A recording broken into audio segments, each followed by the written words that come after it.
What's up, all you motorcycle enthusiasts, and welcome to the V-Twin Life here on YouTube. We talk motorcycles powered by those V-Twins, what fuels our passion, why you enjoy it so much. V-Twin Life is brought to you by these two great companies, Crash Inc. Clothing and Wild Ass Seats. Hey, you want to add some comfort to your ass when you're out riding, whether you're a 400-mile guy, or maybe a guy that's pushing 1,000 plus, or female rider for that matter? Hey, check out wild-ass.com and add some comfort to your ass. Can't forget Crashing Clothing, that Northwest brand out of the Pacific Northwest.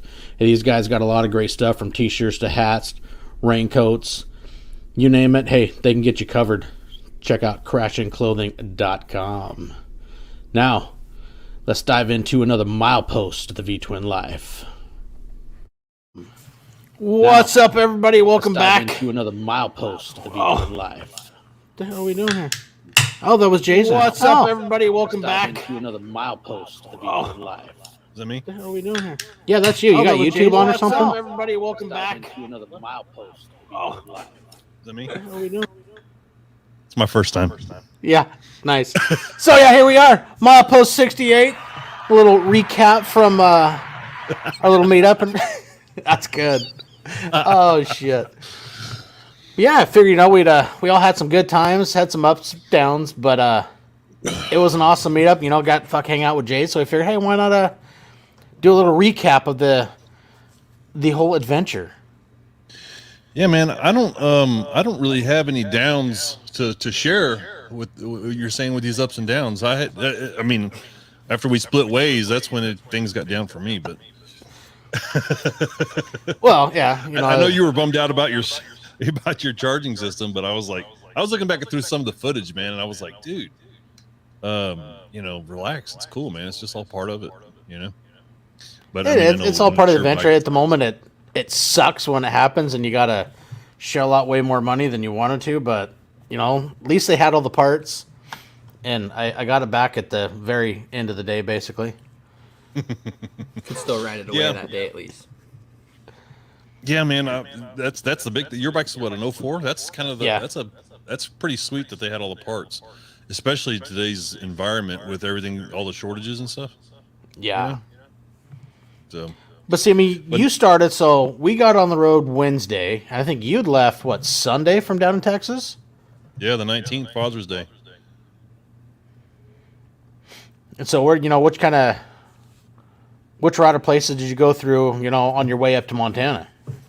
So initially, my plan was I was going to leave out, go up through New Mexico, hit the Four Corners Monument, and then go into Utah and stay out of Arizona as much as possible.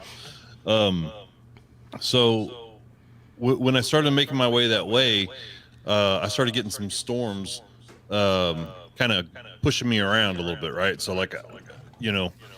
I ended up in Santa Fe, New Mexico the first night, and I anticipated being in Utah or somewhere close by, So that the beginning of the second day, I was like, well, shit, I'm gonna backtrack a little bit. I'm gonna go down through Albuquerque and kick back over to the Four Corners and then just kind of just see what's happening, There's an echo when you talk at the V-Twin Life podcast. Can y'all hear an echo? I don't hear an echo, no. HD AV Traveler is hearing an echo. HD. Mike Will Bike, do you hear an echo from me?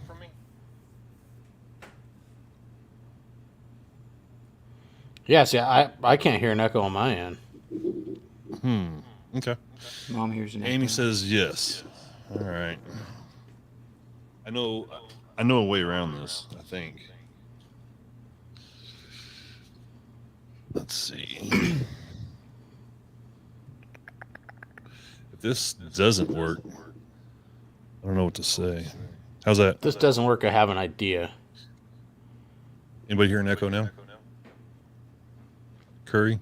Mike Will Bike? Amy? Anybody? Talk to me, people. They've all went silent now. Well, no, I can't hear I'm you. sitting outside right now. Speak up. Oh, you know what? Here, I got to go into my settings. Forgive me, this is my first time. Oh. Settings. Audio. Okay, I got an idea. I'll be right back. Road. All right. Well, that ain't no good.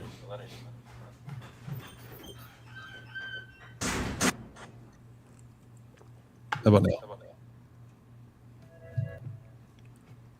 I think I can hear the shit. Do we have an echo going on?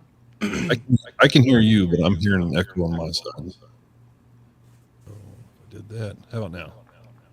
Still hear it. I don't know what other buttons to click.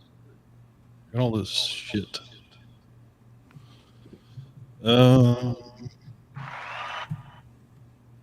I think I know what the problem is.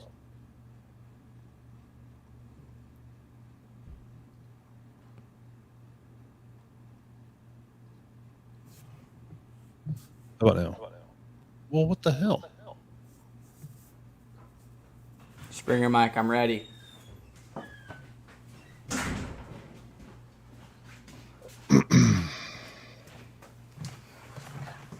Does anybody else hear an echo? Or just me?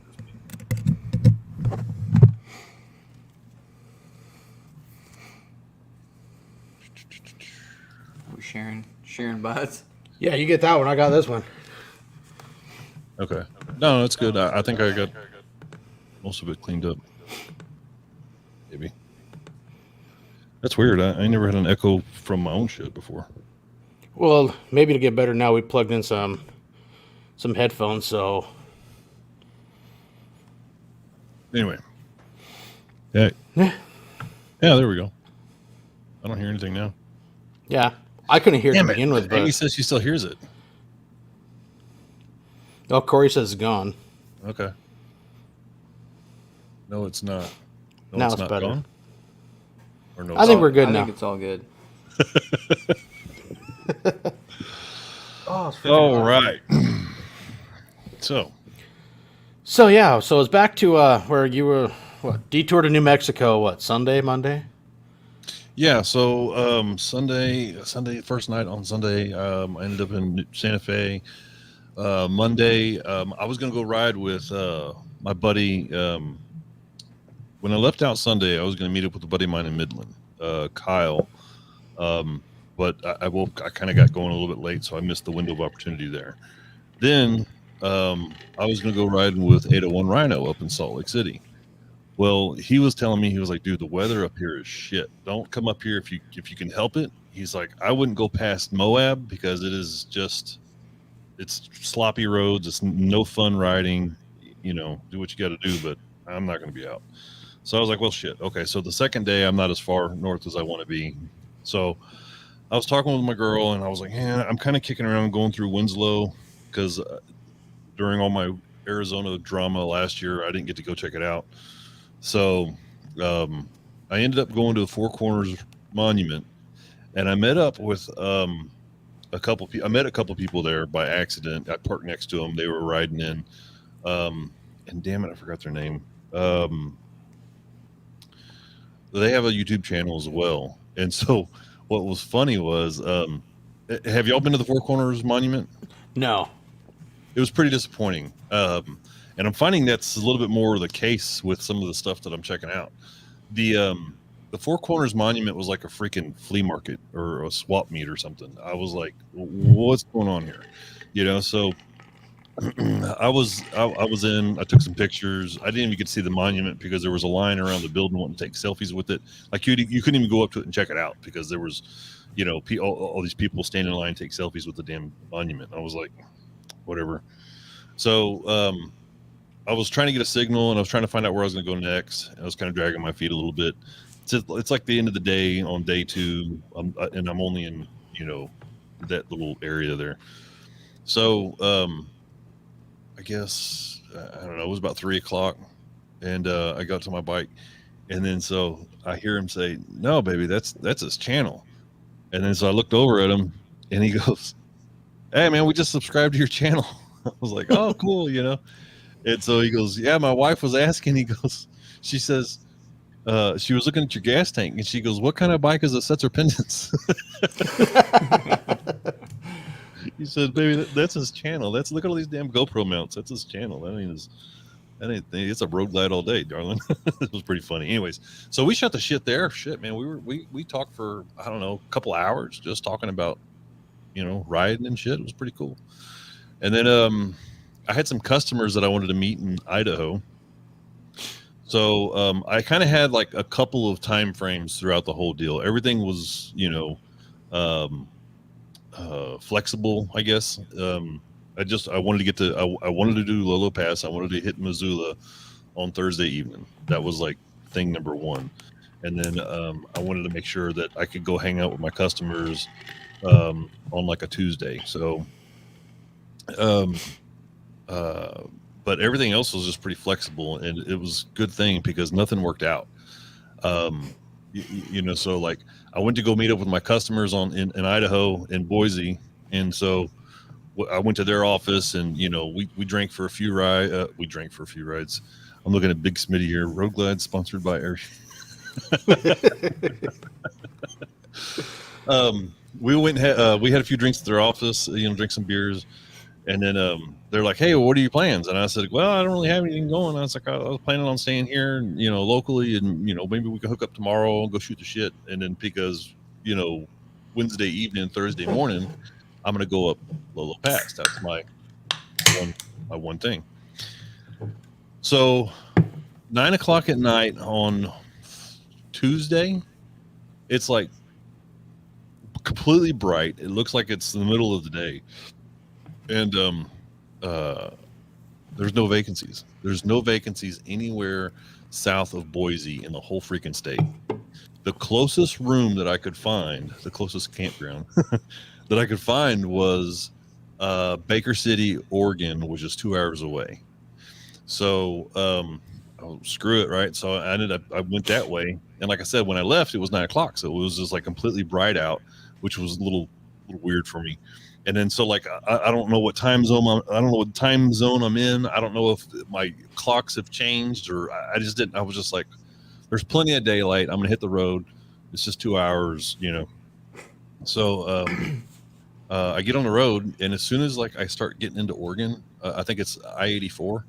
Yeah. It looked like it would have been a really rad ride, but I couldn't see a damn thing. Even with all the freaking daylight I got on the front of my bike with the headlights and the Denali's and all that shit, there's only a certain amount of that stuff that you can use, when there's traffic or whatever. But I was like, I can't see it. It was so black. And it started getting colder, right? So it was like, it was so black. I didn't want to pull over, hope there was a shoulder, and like get my jacket out of my bags, because I thought, like I could just walk over, I could just be in the river or whatever the hell I was like, this is crazy dark, and then the sun, the way it's set, and the moon wasn't out yet. It was just nuts. It was crazy. So I got behind an 18-wheeler and just bared through it until I got to Baker City, which is not a very big place. No, Baker City's small. Actually, I just seen a thing. They just had a big bike week down there. Baker City. And that guy told me I was early. He goes, "You're a little early for bike week." I was like, "Man, I'm going to Sturgis." What are you doing out here? I was like, "Yeah, there wasn't any place to stay." Left hand. And so,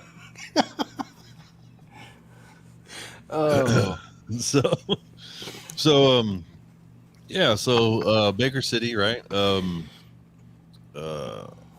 I woke up and I'm like, I don't know where I'm going to go. I don't know what I'm going to do. I'm in this weird spot. Like, I'm kind of ahead of schedule. I'm kind of behind schedule. I was thinking about calling you and just meeting up with you, staying at your place. And then I was like, I don't know. I'm just going to, kick around and see what I can, see. So, I went north. I went from Baker City, Oregon to, I got onto Hell's Canyon just north of Baker City. And then I took Hell's Canyon all the way up into Washington, and then into Idaho. And then met some cool cats in Idaho, some father and son. They were on adventure bikes. And we shot the breeze for a little while, and that they were telling me about how they used to be Harley riders. The dad still is a Harley rider, but the son, he's like, he's kind of stunt bikes and shit. But he's like, dude, I'm never going back to Harley, man. He said these adventure bikes is where it's at. They spent, I guess he was telling me they spent all day, 12 hours of riding. They got like 200 miles, but it was all dirt, And so I met up with those guys at a motel in Idaho, and then the next morning I went out for Lolo Pass and then met you. So. We met up at Missoula, Grizzly Harley Davidson. Grizzly Harley, yeah. What was really cool is, whenever you're going solo like that, you don't really need, you just kind of play it by ear and let's see what happens. That is such a blast. You don't have really anywhere to be. I mean, you kind of do, but that was awesome. That was awesome. Well, and I've talked about, that kind of what you're talking about is you set up a plan. You're like, okay, in 5 days I'm going to be up here, but then you're like, cool, now just figure out how do I want to get there, and you just go knowing that, well, I got an in destination in so many days and I'm just going to ride and explore places. Yeah, I remember a guy telling me one time, if you know which direction you're going, north, south, east, or west, you're not really lost. You're going east. That's however you get there that's your route. So, but yeah, I went up Lolo Pass. That was really cool, which is part of Hell's Canyon. That was throwing me off because I didn't know where Lolo Pass actually started and stopped or whatever, because I thought it was part of 55 coming up through Boise. So when I started seeing signs for it, I was like, oh, cool. I didn't miss it. I didn't miss out on it. So because it's actually what the Bitterroot Mountains. What that Lolo Pass goes through. I think it's called the Bitterroot Mountains is where Lolo Pass cuts through. So I don't see running water like here in Texas, like the way it was there. You know what I mean? Like it was hard for me not to stop because I'm like, oh wow, look, this is, I wanted to make a joke about the way they do, the way y'all do tubing and the way we do tubing, like in rafts versus inner tubes, because I mean, we don't, I mean, as far as I know, I mean, I have not seen fast running water like, where I was at up there in Hell's Canyon. It was just awesome. It was such a beautiful ride. Lolo is really fucking cool to ride. The whole thing, that whole stretch for me was really nice. It was just awesome. I went from Idaho, Springer Mike. I came in from I went up to Lewiston and then came down to Grangeville or whatever it was. Yeah, Grangerville or Grangeville. It's one of those two. Yeah, that was one of my stops where I fueled up. Yeah, so from there I went up to Missoula, and then I met some gals from BC at Grizzly when I was getting a tire there, and yeah, they said that they'd come down just specifically to go ride Lolo and turn around and go back. So that was cool. No, that's Yellowstone. Oh yeah, this is Yellowstone's. Yeah, that's where I remember I pulled into, we all pulled into Grizzly. I'm like, all right, fuck, where's he at? I'm wandering around, talking to some guy, and one guy's, well, there's somebody crashing out upstairs on the couch. It could be him. Yeah. I tried. I was sleeping until those gals that came up, and we were probably talking for about 5 minutes before you called me. But yeah, I was kind of beat. and then so like I stopped in, I think it was Lewiston, Hell's Canyon. Is that Hell's Canyon Harley in Lewiston? Yeah. So I stopped there. It's a small shop. It's kind of cool. Yeah, it was a really strange. That day was really weird, and it started there, and I didn't know it until the end of the day. So when I got there, service dude was kind of freaking out a little bit because he was like, "Dude, we don't have any internet, man. I can't write you up." I'm like, okay, well, what does this mean? Does this mean I got to go somewhere else? Does this mean you're going to figure something out? What, I mean, you tell me what my next move is, And he just kept freaking out. He's like, I don't know what to do. The computers ain't, they're not working well. I said, look, well, we've got 4 hours, or no, we've got, 2 hours, 2 or 3 hours. Hopefully you'll get internet within the next 2 or 3 hours, And I said, and you write me up. Then maybe I said, I'll go grab something to eat. And then, he's like, yeah, that should be fine. If not, he goes, we can call our sister store and have you buy a gift card, and then we'll just use the gift card here. I was like, dude, this sounds like an Amazon scam. I said, tell you what, I said, I'm gonna go across the street, I'm gonna get something to eat, and then we'll go from there. So I go across to Mod Pizza. First time I ever had that. They're good. That's not bad. Yeah, so like their computers were down. They couldn't figure out how to write me up or anything like that. I was like, okay, I got $10 in cash, and I said, and I have my card. So now you tell me what was it going to take for me to get food from you? What do I got to do? So they're like, "Here, just take this. Don't worry about it." I was like, "Look, I don't mean to be greedy, but I was going to get a beer too. They're like, just take the beer. It's fine. It's fine." So I was like, dude, this is strange. I don't know how you guys do it in Lewiston, but man, this is weird. So by the time I got to eat my pizza, my drink, and my beer, they had internet back. So I went and I was like, hey, I'll be happy to pay for all that. So, and then I went back to Harley. Their internet was back up. So I was like, well, here, let me pay for everything before we get, 86 again, whatever. And then when I went to the motel that night, same shit. Their internet was jacked up or whatever, and she was like, I don't know what to do. I was like, I realize now that I think maybe I was the problem. But man, that was that was a good run for me. That was a good solo trip. You really clear your head.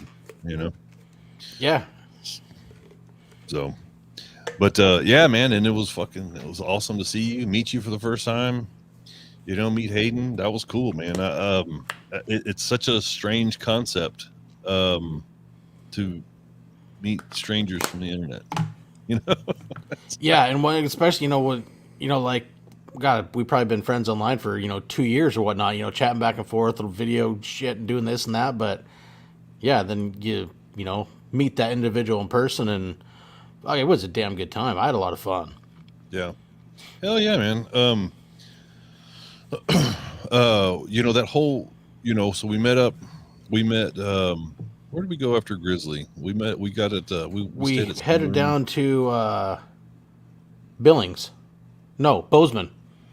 We were staying in Bozeman at the Comfort Inn. We were in Butte. Butte, there you go. One of them bees. That's where you met was buried. Montana's finest. Yeah, state patrol. So yeah, I had my brother was like, hey, I don't know where you're at or what. He says, but well, I mean, he knew where I was at, but he was like, Evel Knievel's buried right around where you're at. Just thought I'd throw that out there. So like that morning, I was like, hey, I gotta go check this out. Yeah, I saw you leave, and I was like, Jason, is he heading there now? Like, I don't know where he's going. He'll be back. Yeah, that was cool. That was neat little homage there to the guy. But so shit, Hayden, what'd you think? What'd you think about your first? That's like your first long trip, right? Oh yeah. For the longest trip I took before that was about a 3-hour round trip ride. So after and I'm sure we'll get into this in a little bit, but after we split ways. Y'all went to where'd y'all go? You left Sunday night or Sunday afternoon. We headed out Monday morning. We headed to Idaho Falls. Okay. So we went back to Gillette and then headed south. Where was it? Cody, Wyoming? Yeah, through a bunch of nothing. Yeah, and then we went like through the middle of Wyoming to Jackson Hole. And let me tell you, there isn't a goddamn thing in Wyoming except antelope. From Cody all the way till you hit freaking Jackson Hole, there's nothing. It's boring. I mean, there's all kinds of little oil derricks and a lot of antelope, and that's it. And dude, river. I kind of feel like that's how it is leaving Texas. If you're leaving out towards West Texas, it's just like, like. But the Grand Tetons, those were freaking amazing going up through the Grand Teton National Park on the south end. I think we're partially considered, the very south end of Yellowstone because that's, I think it's part of Yellowstone National Park. And then you go up through a bunch of different mountain passes. There's one of them we crossed, what was it, 9,600 feet? I think it might have even been more than that. Yeah, down by Jackson Hole. That's a cool little town, but man, it's expensive. Yeah. But yeah, we went through Jackson Hole. We were heading to Idaho Falls, and we ran into a massive herd of freaking bison and buffalo. I mean, there was probably, I don't know, what you think, 200? At least, yeah. We were like stopping traffic. Well, traffic was stopping because I mean they're right next to the road. Oh. And so we were kind of, everybody's coming out, taking pictures and whatnot, and next to the buffalo, Yeah. or bison. Taking selfies with them. And we coming around a corner, and I get on the intercom with Hayden. I'm like, hey, watch it. I said, I just seen one come out of the bushes. He's behind this tree as we're going around the corner. And so we kind of go slow, and he's standing there. He's maybe 20 feet from us, and Yeah, Hayden's like, that. hey, He you was want to stop and take a selfie? I'm like, no, I'm not Riot, man. I don't take selfies with buffaloes. Yeah. Yeah, there's a spot out there in Sturgis, or there's a couple spots, but we rode through it.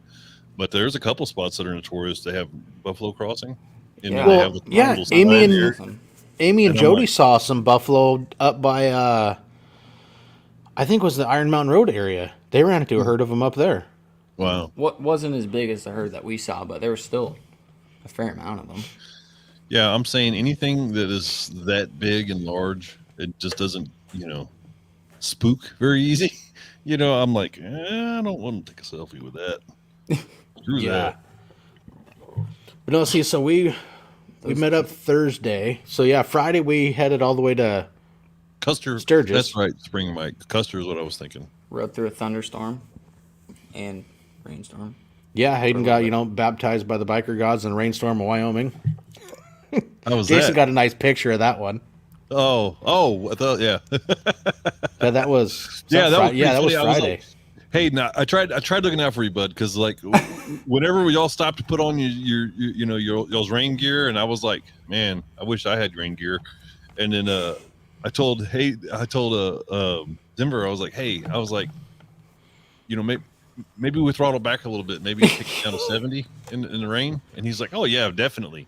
Granted, it's my first time riding in the rain like that. I was like, shit. No, this is talking No about mercy. baptized by fire, man. Jeez. Hey, we slowed it. I mean, the paths were dry that we were riding on from all the previous, cars. Well, But rain gear, no, we were just pulled over. We're putting on the leathers. We didn't even don't have rain gear. I've actually never bought rain gear for my motorcycle. There's more rain gear than I had. Or would you have one jacket over a long sleeve? Mm-hmm. So yeah, I typically ride with a long sleeve shirt, just a, cheapest long sleeve shirt I can get. And I cut holes in the thumbs. Cut your so that thumb holes. The cup thumb hole, yeah, so that I don't burn. So usually what I'll do is I'll let myself burn one day, and then I'll cover up for the rest of the trip, and then maybe I'll let myself burn the last day. So yeah, I had that, and I had a little windbreaker, because I looked at the weather before I left, and it was like, oh, it's going to be beautiful. It's going to be, cold mornings a couple of times. And then I was like, bullshit. But, What's cold for you though in Texas?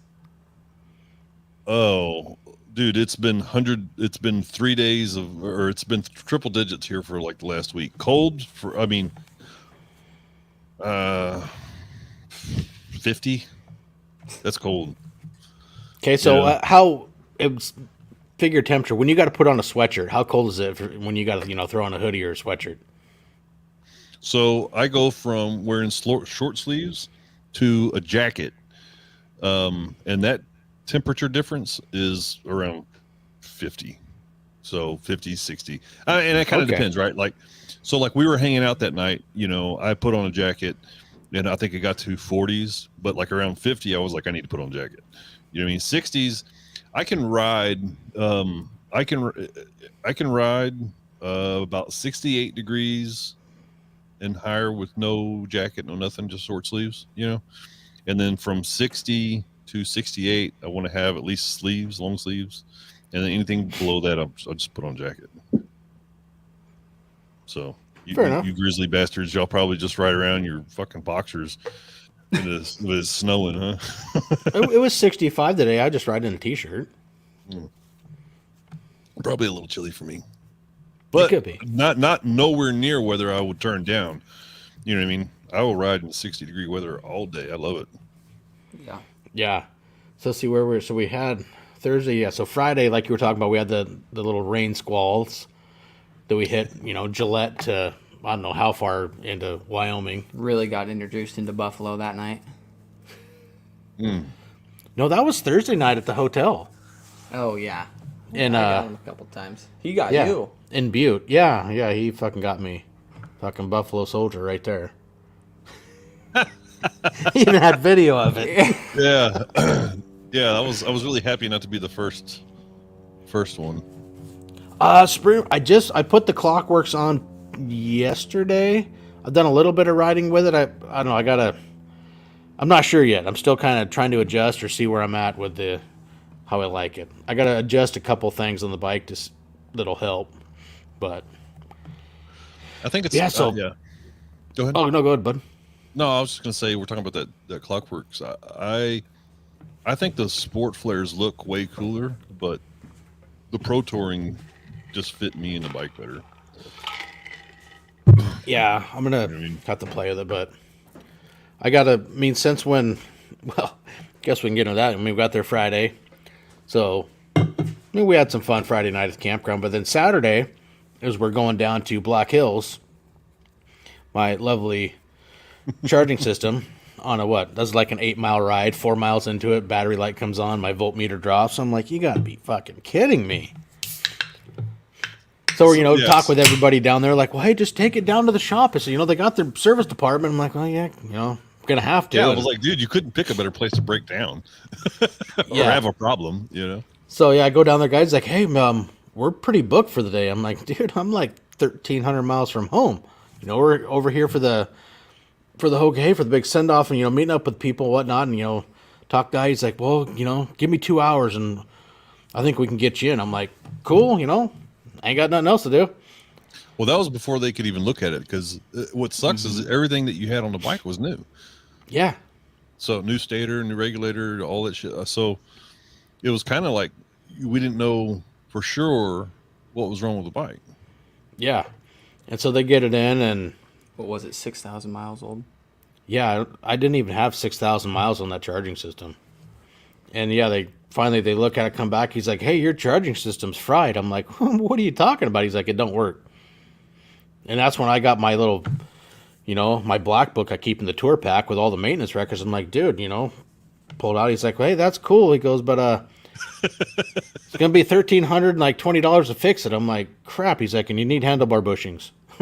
Okay, I guess do it. And he goes, yeah, give us a couple hours. I think this was like at noon. I think I got that text at like 5 o'clock. Bike's ready. And then it wasn't ready. And then it wasn't ready. Yeah. Yeah, they go out, they do that, take off on a test ride, and the guy comes back and goes right back into the shop. Yeah. I'm like, well, that's not cool. Mixed signals. Yeah, so we do that. And, he goes on a second test ride. I'm like, okay, cool, get it back. And then right back into the shop he goes again. I'm like, what the hell? Service guy comes out. He's like, hey, it's still throwing some codes. It's still saying low voltage, so we're trying to figure out what's going on. Mm-hmm. And I'm like, what the hell? And so they figured out the brand new voltage regulator they put on it didn't work. It was dead out of the box. So he's like, hey, he goes, it's broke. He goes, but the parts guys have already left. He goes, part department, is closed. I'm like, well, you guys ain't open Sunday. I know that, and I'm leaving Monday. And that's when he came back. He's like, hey, he goes, we have one in a box. He goes, I think he said the box has been opened. He's like, so he goes, I think what we'll do, he goes, I'm going to refund you the $356 for the regulator that they put on. And he goes, this one's on us. He goes, I'm not going to charge you for it because it wasn't in a sealed box. He goes, but we tested this one and it does work. He goes, is that fair? He goes, are you cool with that? I'm like, you're going to give me almost $400 back? I'm cool with that. Yeah. And their service part was good. He ended up, after it was 5 o'clock, a little after 5, went and got another technician guy. So they had two guys, trying to figure out to get my bike done out of their shop and back on the road. I'll give them credit, man. They did what was right. And, when anybody wants to give you, free parts, shit, you can't beat it. Yeah. And being upfront with you about everything. Well, one of And the they things stayed that I after. will, and there's going to be a lot of there's gonna be a lot of people talking shit, and I don't care. But one of the really nice things about the whole Harley dealer network is they take care of their travelers, And so how it's supposed to be is if you're traveling, you get moved to the front of the list, you get moved to the front of the line, and and then they're going to take care of you. They're going to do whatever they can to get you back on the road. And more often than not, the times that I have been traveling, that has been the case. They get, they whatever the case may be, whatever issue I'm having. I had an oil pump once. Whatever. I mean, they usually take it. It sucks because it usually takes most of the day, but whatever. You're gonna get back on the road, and they're gonna do what they can for you. That's well. And I had it. It was the year before, like in August. No, actually, it was October when we were down in Pendleton for baseball. That was when my regulator went out last year, in September, October. Broke down on the side of the highway, just before you go over White's Pass on the Cascades in southern Washington. And, we're doing some testing. We figured out, okay, the stator's charging, but the regulator isn't converting it and sending it to the battery. So we call Harley. I'm like, hey, you got a voltage regulator. And I call the one shop in Lacey. I mean, they're like 2-3 hours away. She said, oh, we don't have one. I'm sorry. I'm like, hey, I'm broke down on the side of the freeway right now.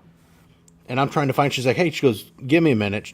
She goes, let me get in the dealer network. And she starts, looking around. She called me. She goes, hey, she goes, there's one in Owen Cycle. She goes, from where you told me you're at, she goes, it's like an hour ride, hour away. Buddy Dustin hopped on his bike and he went and picked it up and brought it back. And we put the new regulator on the side of the highway, which is easy since the regulator, it sits between your frame rails and the front of the bike. It's an easy change, but, a similar deal like you're talking about being a traveler with Harley. I just told her, hey, we're stranded. Yeah. And so, she kind of goes the extra mile, gets in the whole dealer network to find out where the part is I need. And luckily there happened to be one in Washington State. And luckily Dustin just hopped on his bike, didn't think twice, went and got it for you. So, what was your most memorable experience, Hayden? What sticks out? Was it the buffalo, or is it? And you know what? You could probably take that a couple ways, actually. Now that I'm thinking about it, buffalo. But Buffalo is definitely a highlight. I mean, Iron Mountain, that was pretty fun. Or the Needles Highway at the end when we were coming down, and there's all the needle rocks, and at the top one there was just a massive boulder. Mm-hmm. Yeah. But yeah, the Tetons. Me and my dad when we were riding through the Tetons, we were on the comm like the whole time, just talking about everything. I mean, our bikes weren't cutting out, but you could definitely tell we're in high elevation because the air was thin. But it was all fun. I mean, I explored 4 new states in that 7 days. So I'd never been more than Idaho. So I mean, Montana was new, Wyoming, South Dakota. So yeah, it was all a blast. Yeah, it's tough to kind of, people ask me to, it's tough to just say one thing. It's the whole journey, the whole experience. Exactly. Yeah. It's like that trip. So it's like after you get a few of these under your belt, then it's like maybe you can start saying, well, that trip was more, memorable than that trip. But, like as far as specific things, that's tough to do. Yeah, especially for that being my first long ride. I mean, even going when we were stuck at Harley all day, getting to pretty much just backpack around with my dad, but talking to all the mass endurance riders and see all their bikes and all the equipment they got, like that infrared camera that guy had on his bike. Yeah, I'm dying to know why that dude wiped out. I mean, I know, me too. I haven't heard. I just know he was, airlifted, and there's some problem with some of his limbs. They won't move now, legs and right arm. Legs and the right arm. Good Lord. So, yeah. So, which guy was that? Was that the shorter? It was a shorter guy that had a little goatee. They had that flare infrared camera on the front of his road glide. He was glide. showing us with his tablet. Mm-hmm. He rides a lot, too. He was telling me how much he rides. Well, that little guy, his name was Lionel. Lionel. The guy that was showing us on his tablet. But then another guy pulled up next to him, and they both had the same shit. Yeah, and the other guy was Dave. Right, yeah. Dave Uhl or Yule. Mm-hmm. So he's the one that wiped out, right? Yeah. I think his bike was black. Yeah. So it's hard to remember. Yeah, I mean, so for anybody that doesn't know, we went to Sturgis, South Dakota. We went to Black Hills Harley Davidson, or Rapid City Harley Davidson. I forget what the name is, but we went up there to go see off the Hoka Hay guys, the Hoka Hay Challengers, and Denver's bike broke down when we got there with the charging system. It wouldn't keep a charge. But Yeah. what was pretty rad about that was I got to meet so many people. I mean, we had planned the day to go riding. You know what I mean? And so like we didn't plan to be there but for a couple hours, and shoot shit with everybody and then bounce. But because we were there all day, I got to meet a lot of the Hoka Hay guys, a lot of the Hoka Hay guys and gals, the Hoka Hay challengers, I guess I should be saying. The Mile Monsters, I got to meet Riot, and finally put a face to the name with Hopper. And I've met Kim before, but she was doing a really great job taking me around and introducing me to people. It was not something that I could have done if we had been riding. So True.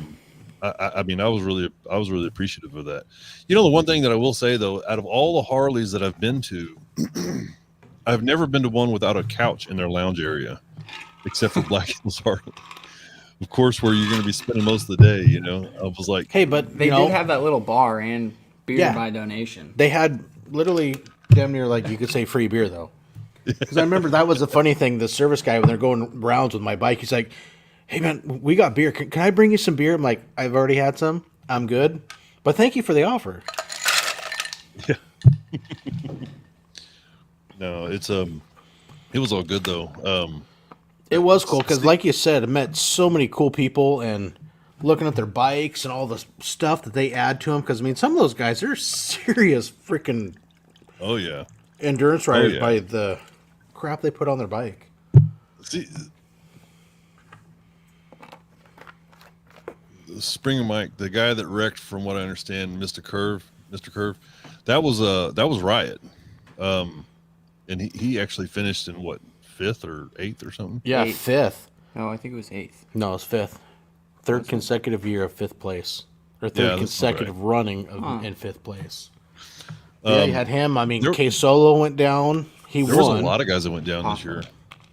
Yeah, I mean, Paco was out ahead. I mean, he Yeah. he was ahead of everybody, and went back for Riot, and then rode with him the rest of the ride. Said then, it's like I watched a little video with Riot, and it's like Paco said. He goes, "It's not about winning." He goes, "It's a brotherhood. You're not just going to leave your friend behind," and which was pretty cool.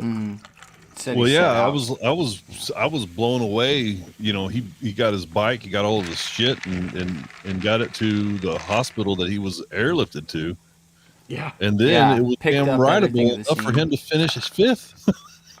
yeah. He incredible. was saying he's pretty sure they're going to total that. He goes, "It doesn't corner to the right real good, and it's got some problems." And I can Yeah. imagine. But so one of the things when I was there though, one of the really cool things that I remember seeing about everybody's bike was there was not one bike the same. There was not True. one bike, and not just style or I just mean like everything that people added to their bikes for whatever reasons they were adding them. They were all different. You got guys that were adding lights. Those Denali lights were really popular with those guys, and everybody had them in different places. Gopher had a bar with them on his fairing. Other guys had some mounted on their lowers. Some guys had the fog light setups like mine. well, I seen one. They're like the little mini pod lights, but he had 4 of them on his crash bars. But 2 of them, were pointing Facing the forwards, ditch. Yeah. and then 2 of them went like at a 45 off his bike. It's like, fuck, that's smart. But it's like you said. I mean, some of these guys, I mean, they're literally the best of the best when it comes to endurance riders. I mean, a lot of those guys do the IBR rally.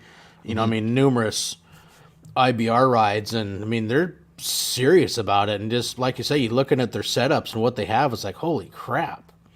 So the biggest grin I got was seeing the first time I saw it was on Riot's bike, where I just seen like miles of electric tape, holding something on. And then, Zip ties. somebody's bike, I seen all these zip ties, they didn't even cut the ends of them off. They're just, it's like functionality first. You don't give a shit what it looks like. And I love that. I think that's, of course, I like to do the whole, no peasant shit, but I really like seeing the functionality part of what these guys are doing to endure 10,000 miles in 10 days or 14 days or whatever it is, you know? Yeah. So I seen a lot of wild ass seats out there. I tell you that. There was a lot of wild ass. There was guys coming in and buying them when they were closing down, taking their tent down. Craig's like, hey, they got some over there on the wall. Same price. He's like, we've already packed up. Yeah. So What I remember, place did Craig get? Craig finished.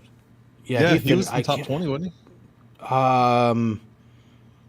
He was, I think, middle 20s. Oh. I think it was like 25 or 27, somewhere in there. But shit, that's still, I mean, just to be able to finish that within Right. the 14-day window. And that's, you know, and I remember I talked with him on the phone, you know, it was a few days before we got there. And he's like, so you ready to, you know, knock this out in 10 days? He's like, no. He goes, I got 14 days. Yeah. He goes, I'll do some riding. He goes, but, you know, my goal is I'm going to finish. And he goes, and I know that I have 14 days. He goes, and that's my goal. And that's, I mean, I think anybody that competes in that, I mean, you got the insane guys like, you know, your top finishers that will push the envelope because, they, you know, top 20, I think all get that elite rider status. Okay. But just being able to finish that ride is a fucking monument in itself. Yeah, I mean, you know, that's not taken away from anybody that came in after the 20. You know what I mean? Anybody, like you said, that can call themselves a finisher. You know, that's an incredible thing. Oh, it is. You know, I can. but yeah, it was super cool seeing those guys. And I was going to try to make the party, but my bike shelled out. So. Well, we're getting that way. We're, you know, I think we're going to Saturday now. So, you know. So okay, Saturday we had we got some riding in on that's when we met up with Springer Mike and his brother Nick. We met up with them Saturday night or Friday night. But we went to Black Hills on Friday, right? And then no, we went to Black Hills on Saturday.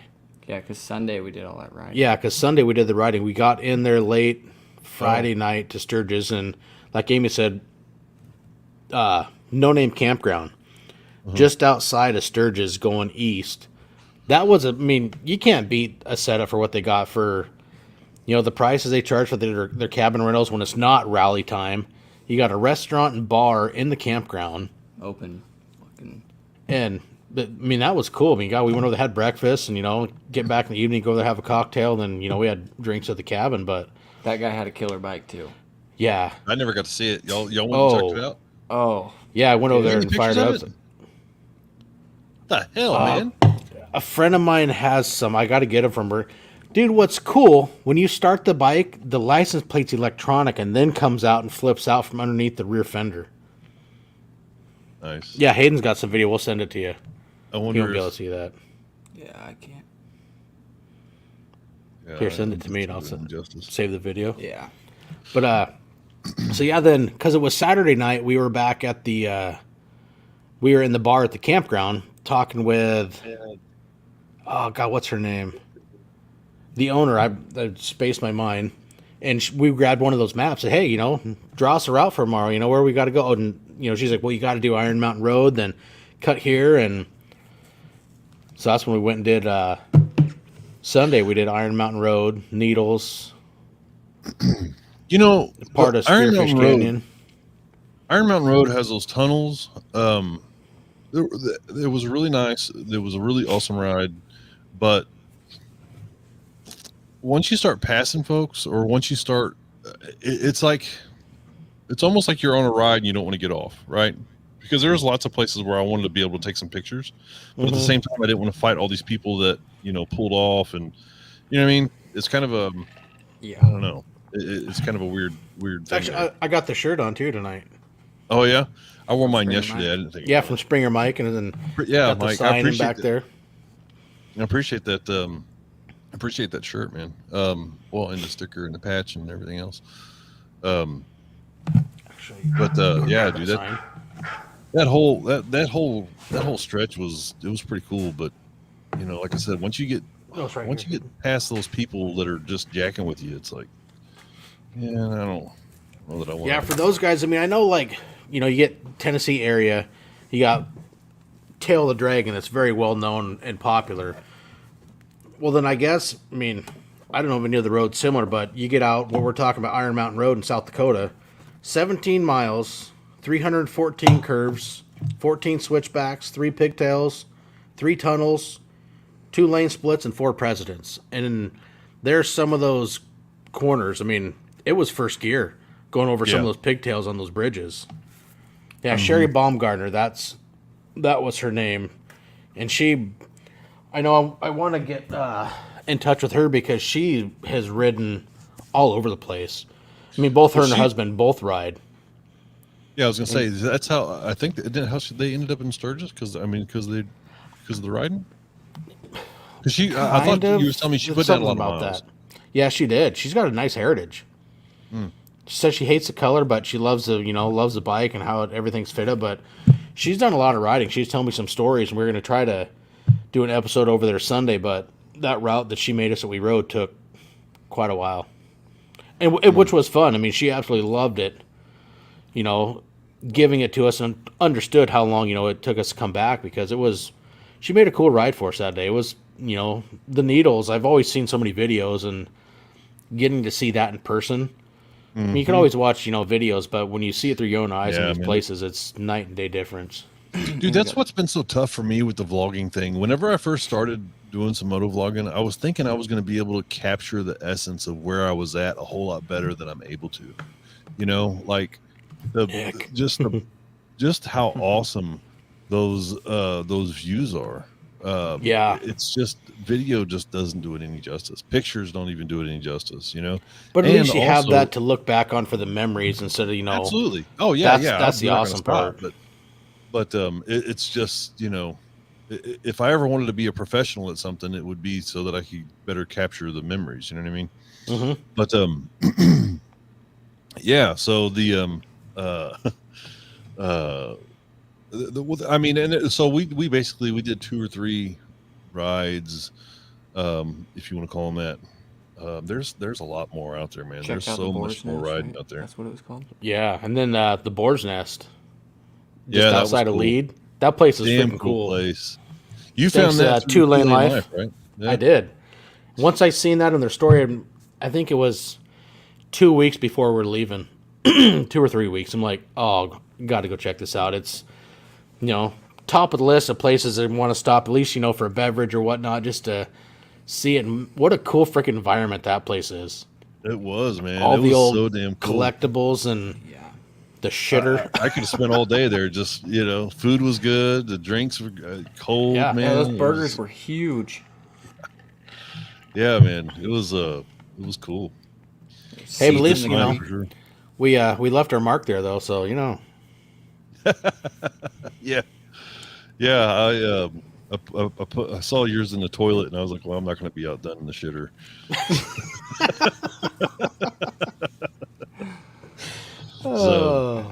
Yeah, you guys were sticker bombing everywhere. Huh? You guys were sticker bombing everywhere. Yeah.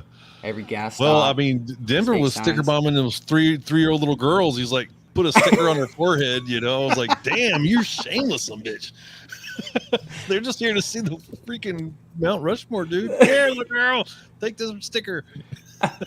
Well, hey, I mean, she walked by. Hey, that's a really nice bike. I'm like, hey, tell you what, sticker bomb this kid forehead. Boom, have a sticker. So we just, we gave her a sticker, and then her mom, that girl's mom, you guys have stickers? Kind of people.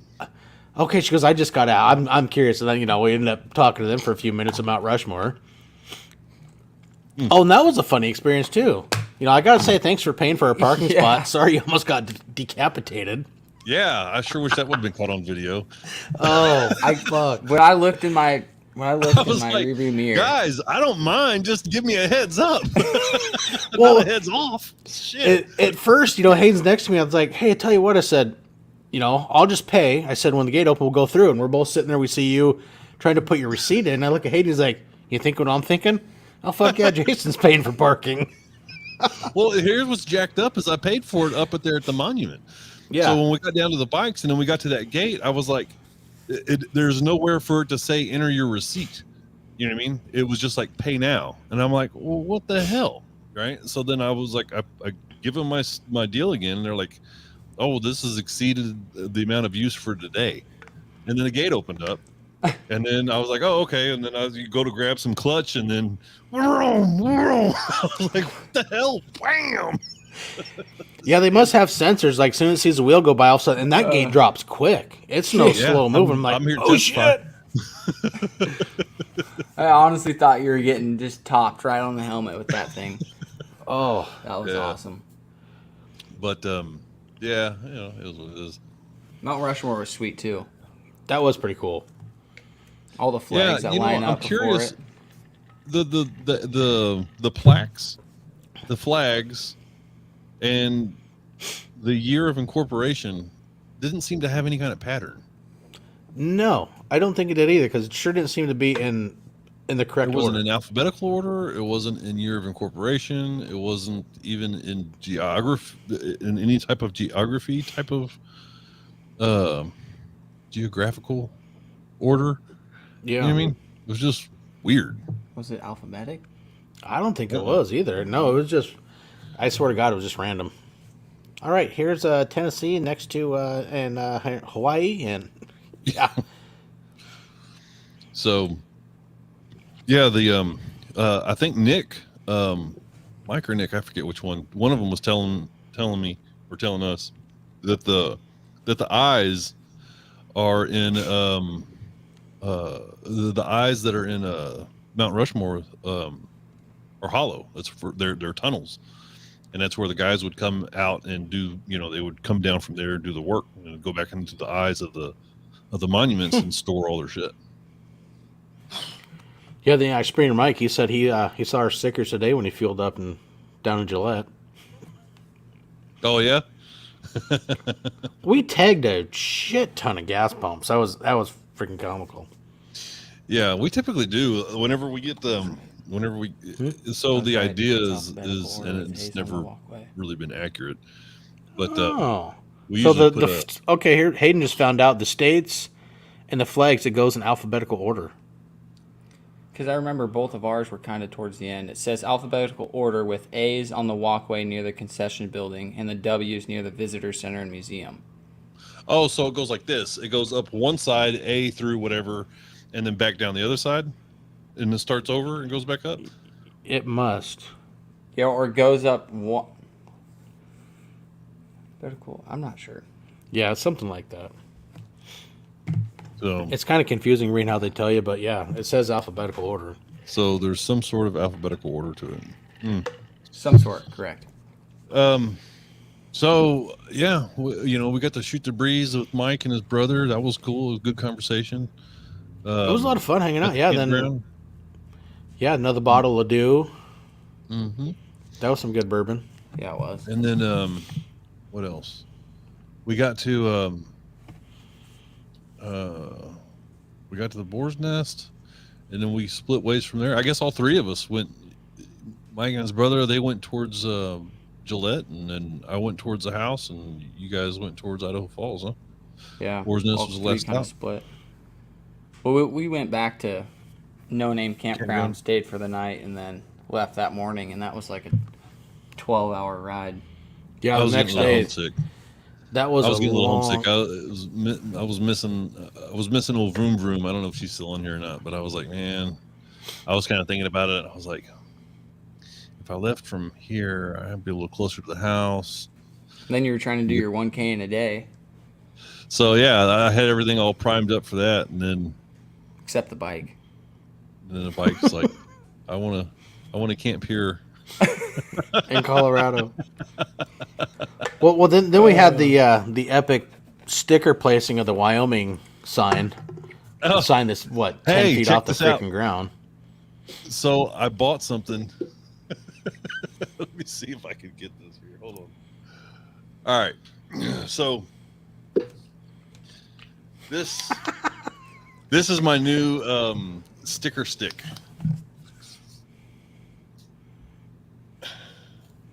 See that? Oh, that's good. I got two of them. One's bigger than the other, but this one is way more solid. And so, yeah, I'm figuring out there's a little fitting that I have that I'm trying to get worked out to where I can put, so that I can get the right leverage, I guess you will, for the higher up ones. Yeah. That way it doesn't just kind of go back on whatever.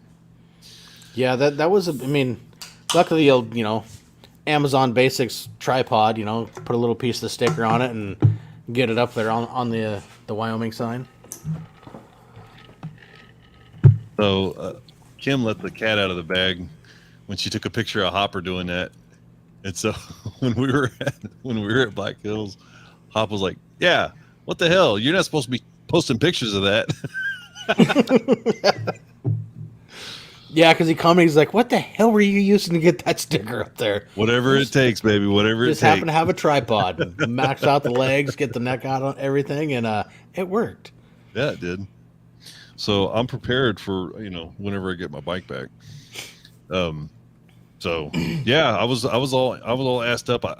I'd mapped out from the Boar's Nest. I mapped out exactly how far south I could go, and then have still 1,000 miles for my 1K on the last day, right? So, and I forget where that is now, but I remember I was getting close, and then I was like, I got probably an hour or 2 hours left, and then I started hearing my bike making a noise. I started hearing it, knocking or ticking or something, and I was like, what the hell is that? So then I pulled in, and I was like, I hear something, and got a room there, which was an hour and a half from, well, I think it was like an hour and a half from Cheyenne Harley. And so I was like, well, shit, I at least need an oil change, so I'm gonna go hit this place up tomorrow. Tried calling them, they wouldn't come get me. Well, they wouldn't answer the phone. And so anyways, it turned into a cluster, and they said everything's fine with the bike, and then I get one gas stop down the road, and the lifter was the lifter, and in their defense, right? So like I was asking the guys at Pikes Peak, I was like, look, it seems like you guys would see some kind of evidence of this in an oil change. You know what I mean? So what had happened was my lifter, the keepers for the lifter broke. Like there's a crack. So like if you're looking at something like this, and then that right there is where the brake was, it allows the lifter to spin, in place, and it's not supposed to. So it spun 90 degrees. So the lifter wheel was not in line with the cam. So when it spun 90 degrees, the cam carved a path into that lifter wheel. And then, I turned the bike off or whatever, then the lifter would turn back. So like it apparently had been kind of going on for a little while. So, well, who the hell puts plastic keepers on the lifters for one? I mean, that Harley Davidson. Yeah. Exactly. So my buddy was telling me that there's more plastic in the M8 motors than any motor before, and so the theory is that there's no load on the lifter to make it turn clockwise like that, right? So they're like, oh, well, this little piece of plastic will be fine because there's no load on the lifter. I'm like, it's a Harley, dude. It shakes. It's there's a load on everything on that damn thing. What the hell? So anyway, I get to Cheyenne. They say everything's fine with the bike. I get out to where was I? I'm coming to Limon or whatever. And so I made a video there. It sounded gnarly. It was just like, holy shit. And then like in that video, that was the worst it had ever sounded. And I was like, oh my God. So I called Hog. I called the Harley dealership. I called all these people to get my bike towed. And they're like, yeah, we can give you $100 off. $100. I'm a member of all the shit. I've got all the things. What do you mean? Y'all need to come get. I'm stranded. Come get me. Yeah. But so that didn't happen. So I get my bike towed to Pikes Peak Harley first thing in the morning. They can't look at it until the end of the day. That's how backed up they are. Jesus. So I was like, all right, yeah. So just like was like, all right, whatever, it is what it is. I'll get another room or whatever. So then the the tech goes, well, start it up. Let me hear what it sounds like. I was like, look, dude, I got a video of it. You want to watch the video of it, or do you want me to start it? Because I don't want to destroy something, I'm not a mechanic. And he's like, just start it up. All right, here we go. So I started it up. Didn't sound like it sounded perfect. And I was like, see, this is what I'm talking about. And then it just sounded like somebody chunked marbles in the fucking motor. I was like, oh my God. I'm done listening to this. I hope you are. Yeah. But so yeah, I stayed there an extra couple of days. And then there was no rental cars. There was no U-Hauls. I could not get home. Like there was nothing I could rent to get me home. So and what's jacked up is I could do you know yet if your cam got? Oh yeah, dude, cam shot. We're gonna need a new oil pump there. So I'm also taking this time, Nick. I'm also taking this time to kind of bulletproof some things. I'm doing race lifters and some meteor push rods. I'm even replacing rocker arms, even though there's nothing in the top end that needs to be done. It's just one of those things, right?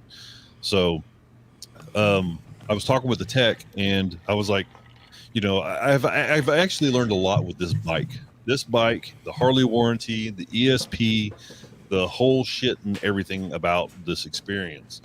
I've actually learned quite a bit. So, and I feel pretty confident, as frustrating as I am about my bike being, on a lift again. I'm feeling pretty confident that I'm making all the right decisions coming out of this. You know what I mean? So yeah, the tech was like, I said, dude, I don't need any more power out of this bike. Everything is set up. Everything is great. I just need it to be reliable, And then so he goes, if you're not trying to get any more power out of the bike, dude, he goes, you're really close. There's some bullshit in here that Harley's done that we should upgrade. Tactical pineapple. Here's the thing. I wouldn't go big. Here's the big thing. If I had to do it all over again, what I would do is this, and I'm going to make a video about this. But if I had to do it all over again, the amount of horsepower and torque that my bike produces is perfect for me and my riding needs and conditions and everything else, right? So it puts out about 140 pounds of torque and about 120, 130 pound horsepower, somewhere in there. So Moonshine Harley, they can do a stage 2 on a 114 and get really close to those same numbers. I know a guy out of Houston who's just recently done this. So, and in fact, he asked me about the 131, and I told him the same thing I just said. I would, if it was me and I was going to do it all over again, I would go to Moonshine. I would get their Moonshine stage 2 because they warranty it. You can take it to any Harley dealership across the country, and you're not going to get, oh, you screwed up or anything like that. So that's what I would do. I don't even think that there's a need to go with the big bore like I did, with the 131. For what I'm doing, I'm riding all over the country. So I mean, the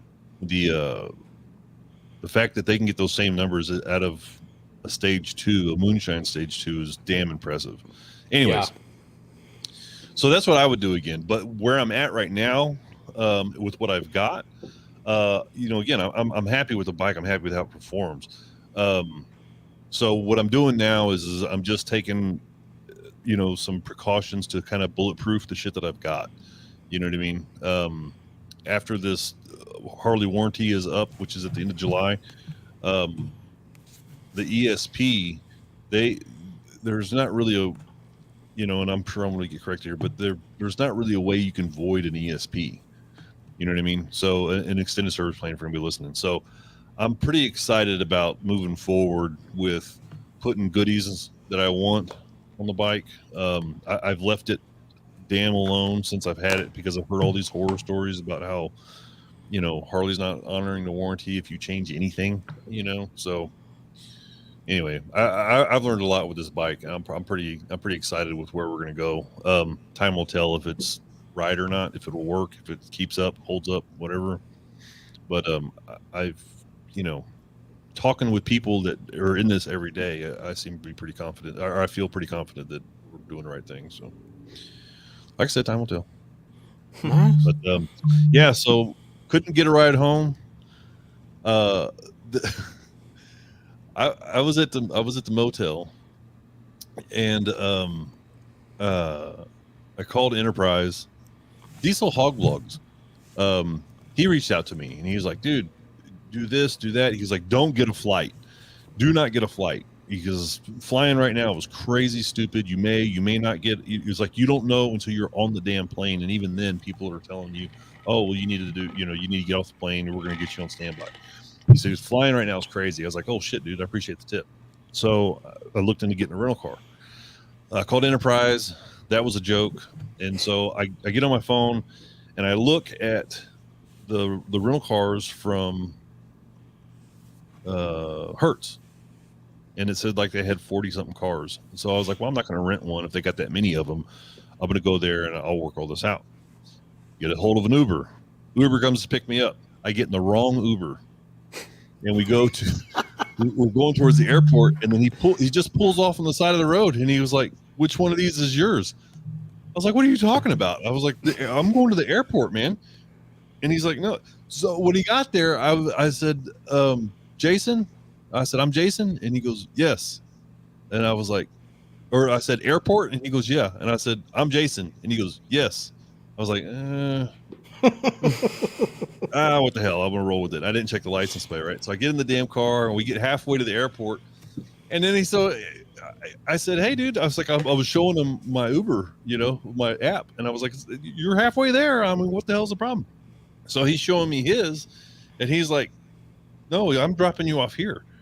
I said, there's nothing here. What do you? And then so then we realized his customer was back at the hotel. He goes, oh, I got to go back and get my customer. I said, the hell you do? I said, where are you going, man? I was like, what, you're going to leave me on the side of the road? Get the hell out of here. So I was like, dude, look, I'll pay you cash. Just how much cash is it going to take for me to get you to take me to the airport? So we get to the airport, and I'm lugging around all my shit from my bike, and I didn't realize how much shit was on my bike until I got it on my back. And I was like, I blew out my saddleman bag twice, so I got these different lifting points, and then I got my set, I was like, oh my God, Oh, speaking of your saddleman bag, Junior's been blowing me up. He's been trying to get a hold of you because he has questions about that saddleman bag because he wants to buy one. And he already bought it. He messaged me like all day there. Oh, I've been messaging Jason. Have you talked to him? Have you called him? He's not getting back to me. Blah, blah, blah. I'm like, dude, just buy yourself a bag. Yeah, sorry, fat boy. But yeah, he tried video calling me and everything. I was like, I was in the middle of something. Yeah. But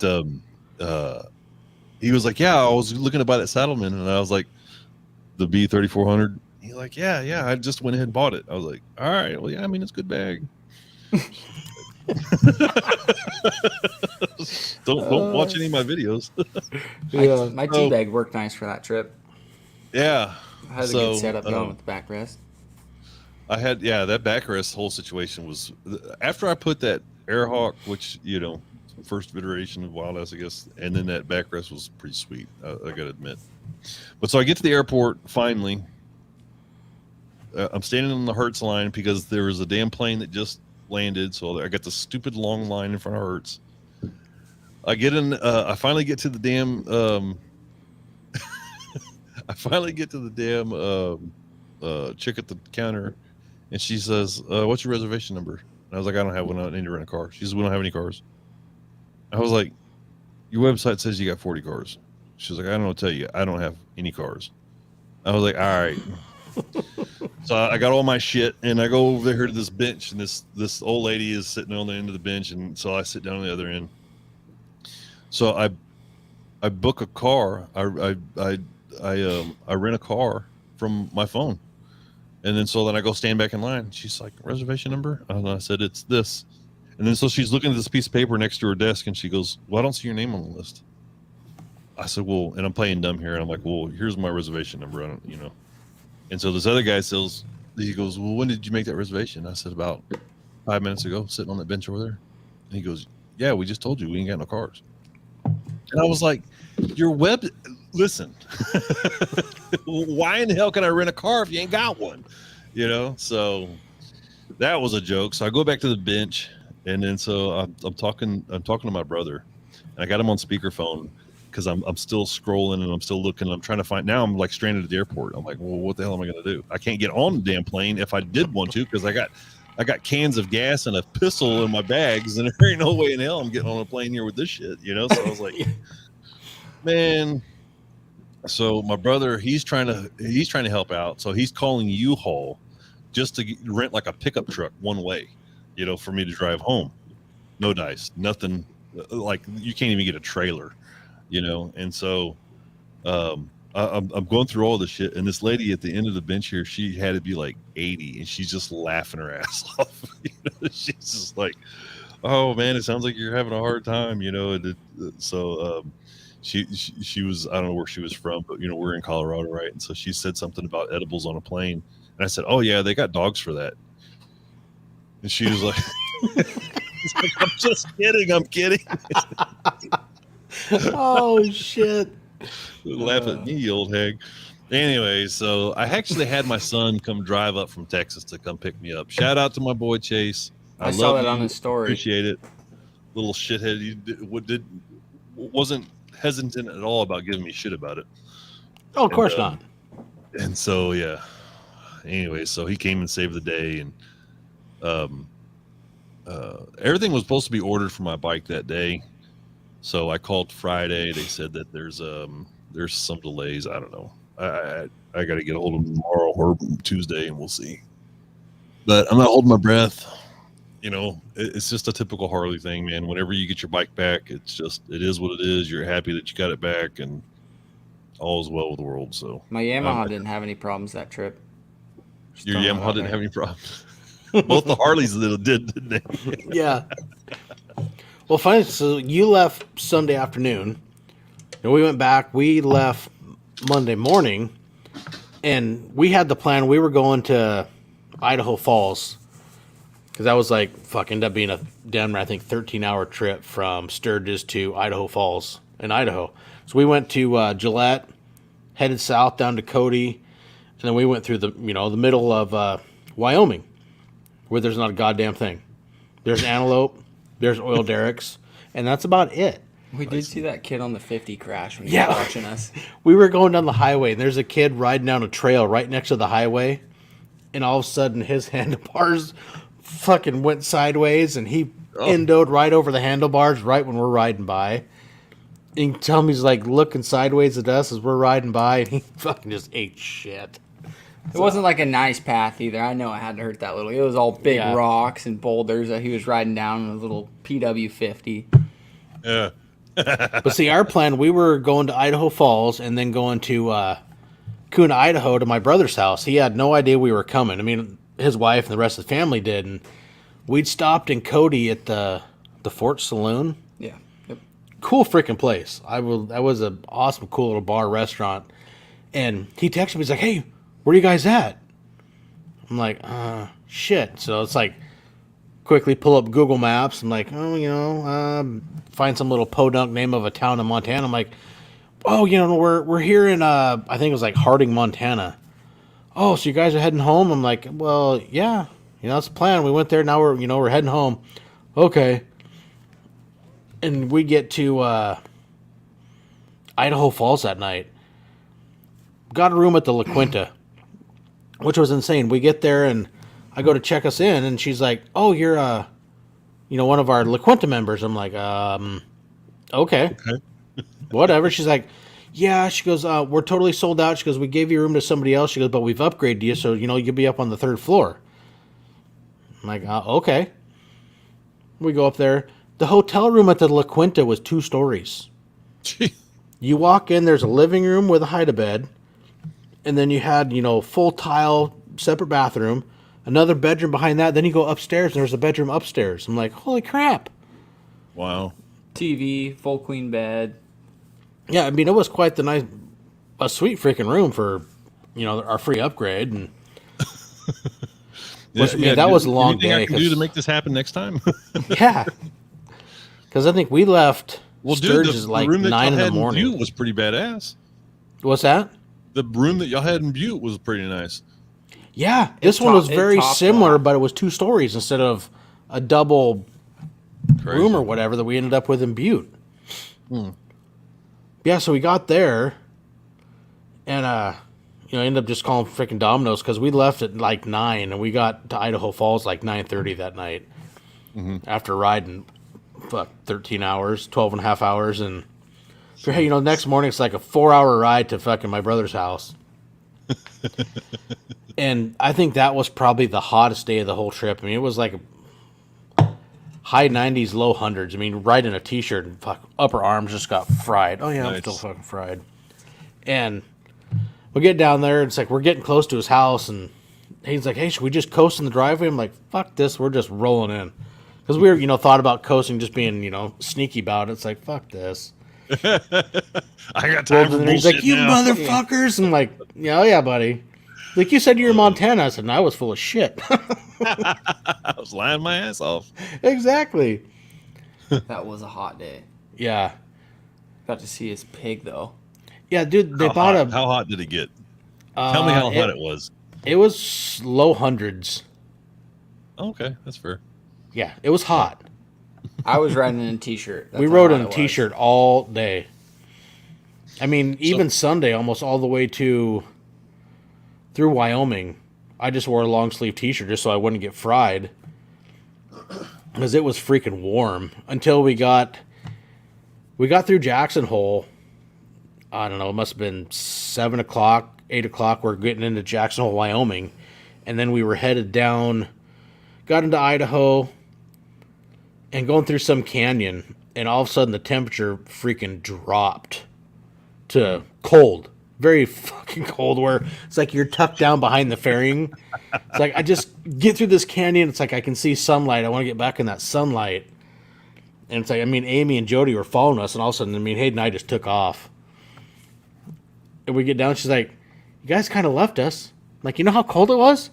We were freaking freezing. We were racing to get back in the sunlight for the last little leg down to the hotel." But then we went through Craters of the Moon National Park in Idaho, which is actually a pretty cool area in southern Idaho. I mean, it kind of reminds you basically the name, but like being on the moon. You're riding down the highway, and there's 50, 60-foot craters that are 100 yards wide. Stretched are all black, and then it's like dust, and then there's just more craters on craters for like 2-3 miles probably. That's old like lava flows. Yeah. Crazy. Yeah, we got down there, so we ended up in Kuna 1:30 or so that afternoon, and hung out all day at my brother's place down there. And like we were saying, he's got this pig. Oh yeah, and the pig. The mom was 50 pounds, so they're like, "Oh, it's gonna be like a little pig, we'll be able to take it on car rides and whatever." This pig just turned a year old, and it's 250 pounds. Wow. Yeah, it was supposed to be around 50, and it is fucking huge. Eats the walls. Yeah, it destroyed a wall in their house, he said. Ate the wall. But yeah, they got the pig. I mean, it's potty trained. Housebroke. So it goes outside and does its business, and then comes back in the house and has its room. Like, you gotta be fucking kidding me. This pig is so big. The pit bull that he has, that's how big do you think he is? Oh, he's 100 pounds. At least. And that pit bull does not mess with him. Her, I should say, does not mess with her. Yeah, that pig is freaking ginormous. It eats well, though. Well, everything in Nick's house eats well. It's the fat farm. Yeah. My brother had a pig that he was raising for FFA, whatever it was, FFA, I think it is. And, FFA. And they called it, of course, they called her Miss Piggy. And Iced. So they had to... The stipulation right there. I was down to the end, and I was like, Sorry, I didn't mean to interrupt. They had this pig called Miss Piggy, and my dad used to go to this local like Costco type thing and buy boxes of moon pies, and they would just dump moon pies. I've had those forever. Yeah, fresh watermelon they'd cut up for him. God damn it, pig was freaking huge. I never realized how wiry their fur is. Yeah, like a boar. Yeah. So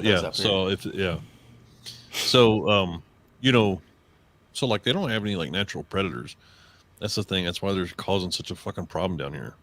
Oh yeah, you guys have them bad down south. Mm-hmm. Yeah. I would love to come down and do that heli hunting. Yeah. So I'm on the fence with that, and I'm, I probably have a pretty good opportunity to go do it, but I don't know, something about shooting a gun from a helicopter at at an incline or at a bank. I don't know that I would do well with that.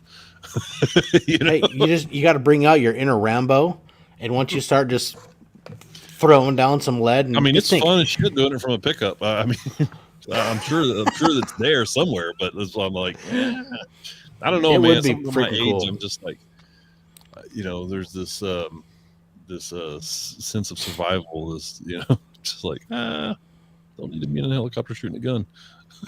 Yeah, I don't know. I'd like to try it, but the funny thing, we were coming back, so we headed back Wednesday, and actually, I think we were somewhere close to Baker City, because 2 years ago when we went down on a trip to Kuna, I ran out of gas in Eastern Oregon in the middle of nowhere. Because on Google Maps, I mapped out, said, hey, I'll get gas, and I think it was like Pendleton. I said, I can stop at this gas station, and I'll get fuel. Well, when we pulled into that gas station, 2 years ago, the goddamn gas station was still under construction. It wasn't open. I'm like, oh shit. This sucks. And so then I get on the highway and I run out of gas about 4 miles later, like 10 miles from Ontario, Oregon. And I had to laugh. We were coming back and I called Amy and said, hey, you see the gas station? She's like, yeah. I said, it's open now if you want to get fuel. She's like, what are you talking about? I said, remember I ran out of gas? And she starts laughing. Oh, shit, that's right. I'm like, that's yeah. The one. And now it's open.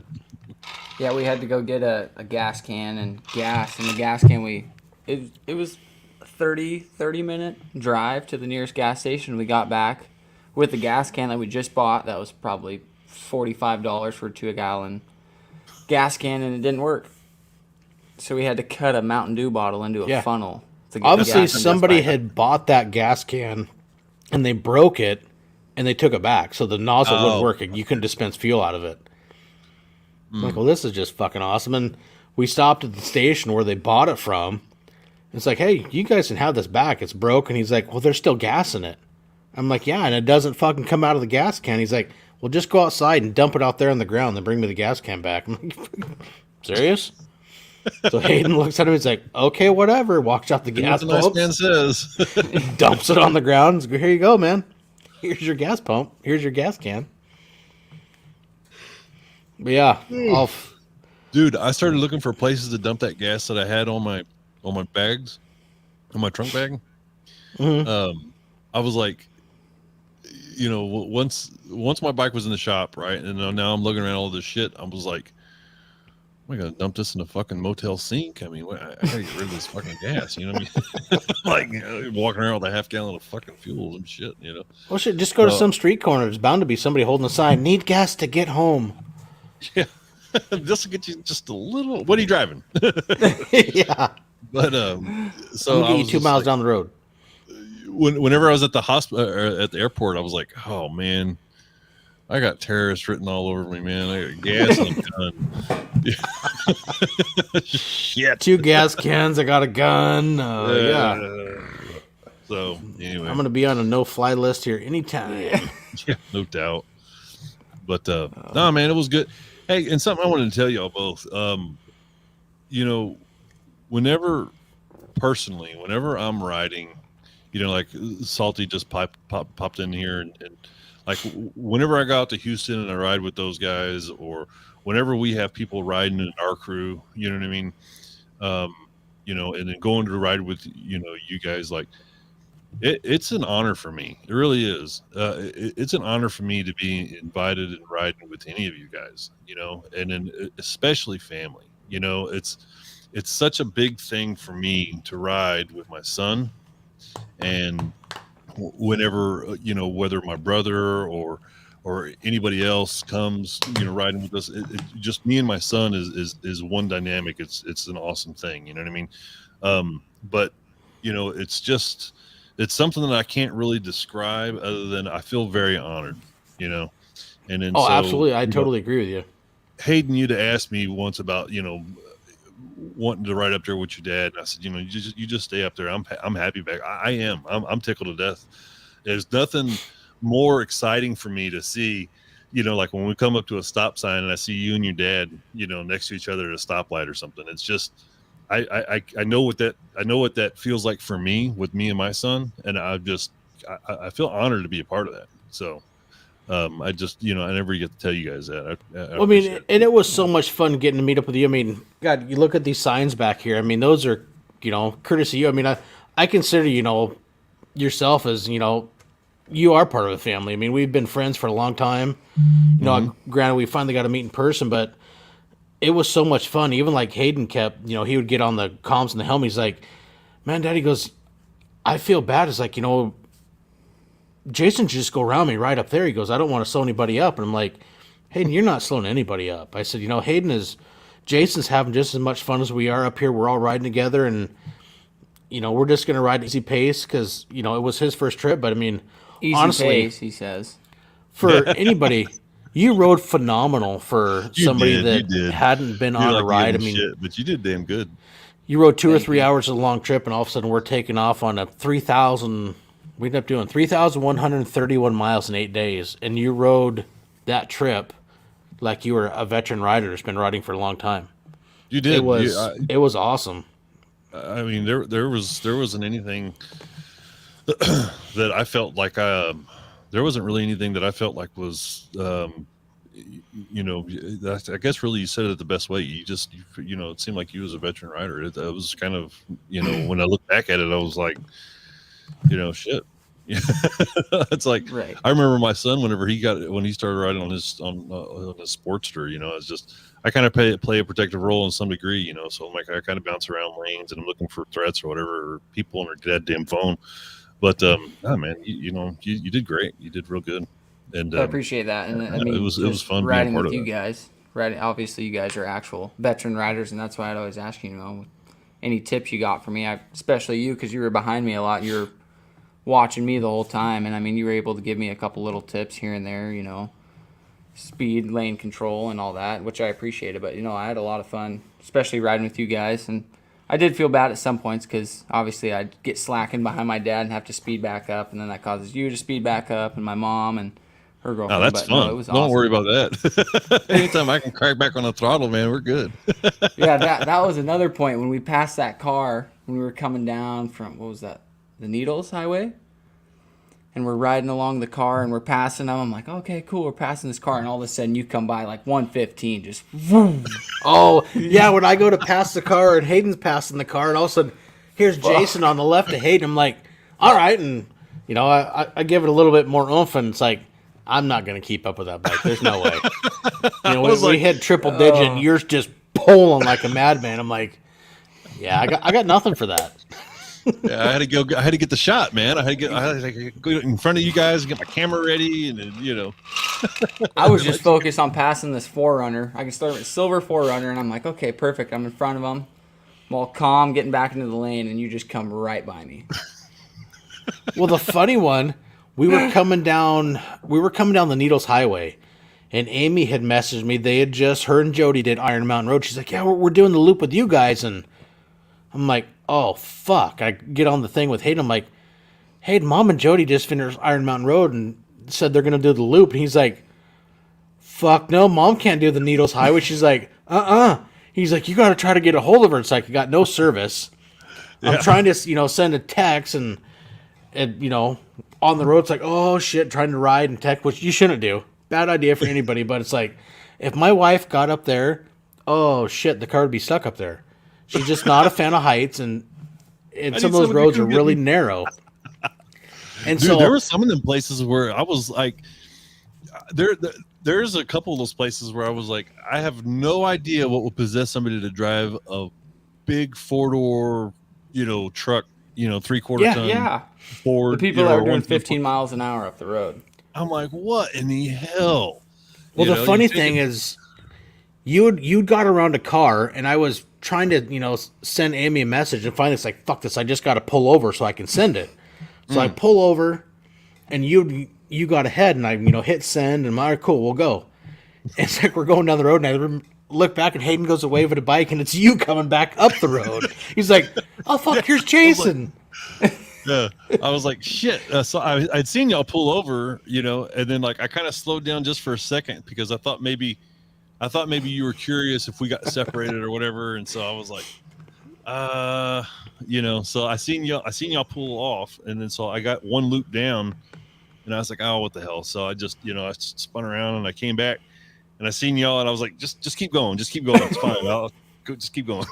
So, Well, the shitty part, that text actually didn't send till damn near when we pulled down into whatever city we were to get fuel, like 35 minutes later. oh shit. And finally, it's like, I got a hold of her on the phone. I'm like, you can't go up there. She's like, oh, no, we turned. I'm like, thank God, because I tried to send you a text a half hour ago because I know how she is with heights. I'm like, oh, that would just be fucking bad. She's, oh, no, we didn't do it. I'm like, thank God.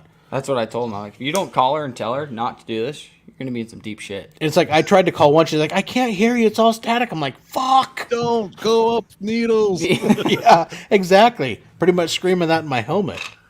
Oh, hell. And shout out to Jason for paying for all of us. Yeah, no worries. Oh, yeah, no shit. That, when we hit Custer State Park, it's like we break out. Oh, I got all of us. I'm like, what the hell you doing, man? Yeah, no, it's all good, man. I still got the bracelet taped on the bars. Hey, we caught up with y'all on Iron Mountain Road. And then get on Needles. Oh, no shit. Wonder... Who's that?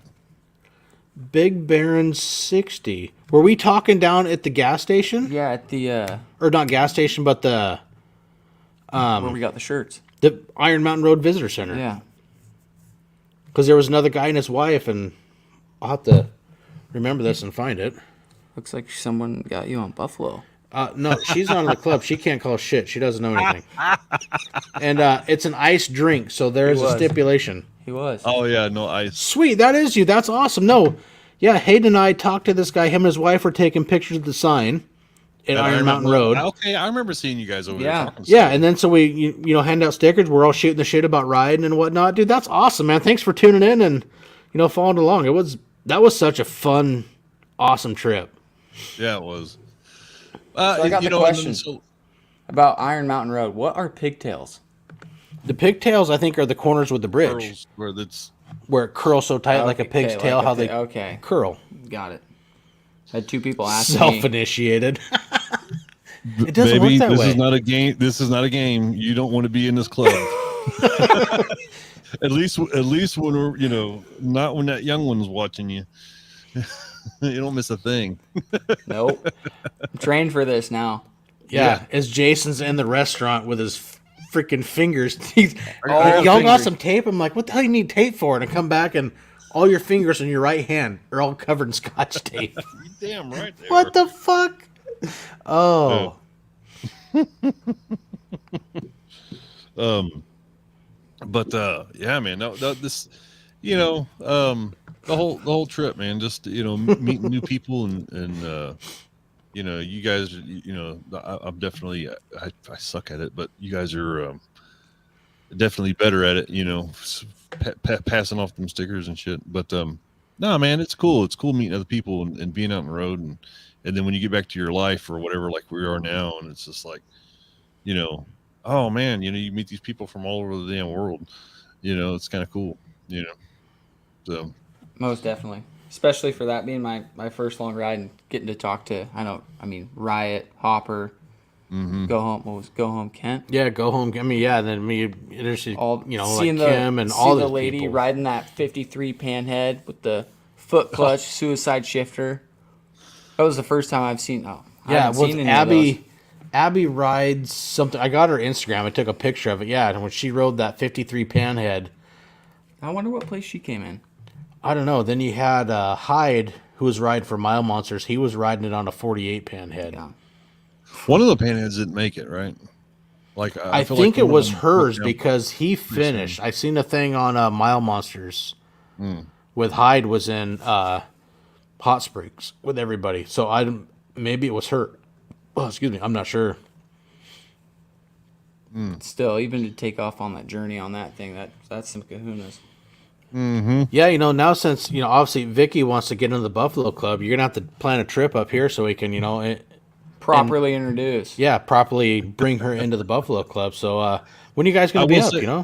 I will say she's got the tolerance to be in the club, but she's shit. All right, okay, all right. That's the pickup I was talking about. Wouldn't get Jason passed him actually. What are we talking about? Up the Needles Highway when you pass those cars. Oh, so there was a Jeep Cherokee, a Jeep Grand Cherokee. Well, I think it was a Jeep Cherokee. Anyways, I know it was white, and there was a couple of kids. And so, yeah, when I went around all the cars and then got in front of them, what was pissing me off is that there's all these turnoffs, and then this guy had 7 vehicles behind him, and they won't get out of the way. Dude, take the hint. You know what I mean? And then so that's what spurred all that, So then, luckily when I got in front of them, there was a turnoff, and I damn near parked my bike, and I was pointing to the damn turnoff, and I was like, "Hey, right here, buddy, this is you. This is your stop." Got your name on it. And then so he wasn't getting it, and I seen his girlfriend kind of hitting him, and then so he jerked real quick to pull over, and then the car that was behind him, me and them kind of got a little sideways a couple times, but because now it's this weird thing, right? So now do I let those cars pass and give them the opportunity, or do I wasn't trying to get 7 of us to get around these 3 cars, No, well, nobody wants to be in the club. Yeah. So. Yeah, that was a little chaotic. Well, looks like Vicky's in for a trip to the Northwest, Jason. So we have the room ready at the house. We've got the spare room, so figure out a date when you're coming up and can have a Buffalo Club weekend. I don't know get Chase to ride up with you. Yeah. Chase has got he's got FOMO bad. He's like I told him about we got a rally planned in September. We're going to the Four Corners rally in Durango, Colorado. In Durango, yeah. And so I was like, "Hey, you are you gonna sit this one out?" No, I'm not. No. I just got back in this group with y'all, and he's like, "Man, that will be fun." Yeah, that would be fun. Next year's the 30th for the Four Corners, but it's getting back up, the Needles and whatnot. I mean, there was a fair amount of traffic up there. I could only imagine during Sturgis when you got 750,000 people or plus, and everybody's trying to ride the roads, and you want to see stuff. Mm-hmm. It's like Amy and I have been talking. It's just out of the question. Yeah, I mean we're planning on going back next summer, but we want to spend 5 days over there. Yeah, to really go see more stuff. Go down to Deadwood, Keystone, see more. Enjoy some of the roads, but see more of some of the small towns and the history of the area. And I think it'd be just awesome to spend some more time down there and see more stuff we ended up limited basically to 1 day for us on the bikes because, my bike being in the Harley shop all day Saturday, so kind of cut things down. But, we've been talking. It's like, man, we want to go back bad. But there's a lot of free riding up there. Oh, absolutely. It was freaking gorgeous. I mean, and then even you pencil, just so, and I don't even know where the hell where I was at, but whenever I split up with you guys, I still hit a lot of beautiful riding, and it wasn't even really planned. It was just, it was just phenomenal riding. You got everything's flat out here in Texas. We got some areas, and you got some, oh, well, that's pretty or whatever, but it's not like out there. You could just, as long as, oh man, I don't know. It's just there's a lot of pretty riding out there. Yeah, it'd be cool to have more time to explore a lot of that area and go around because I really enjoy the stuff we have, and it's like when it gets cut to 1 day, it's like shit. There's so much shit to want to see. I mean, and for me, it's like I love history too. So I know there's a lot of cool little stuff in Deadwood, but it's like we roll through it, didn't have time. Hayden and I heading back to the campground Sunday night, and yeah. So yeah, we're already planning. We're going back. Yeah, for sure. Well, let me know when you do. I'm on the fence whether I'm going to hit Sturgis or not. There's going to be a shit ton of people out there that. Oh yeah. I think military bikers going to be out there. You got the monkeys, fat boys going. I mean, yeah, there's a lot of guys going, but I would like to go back when it's not I want to go back pre-rally when it's not the rally because I want to see more of the area. Oh and yeah, enjoy yeah. it. Yeah, you don't go to you don't go to Sturgis to enjoy the scenery. You go there for the party. Yeah, you know what I mean? pretty much it. I mean the rally. You don't go to Sturgis rally to go for the beautiful riding. You go there for the crazy party for 2 weeks. But Yeah.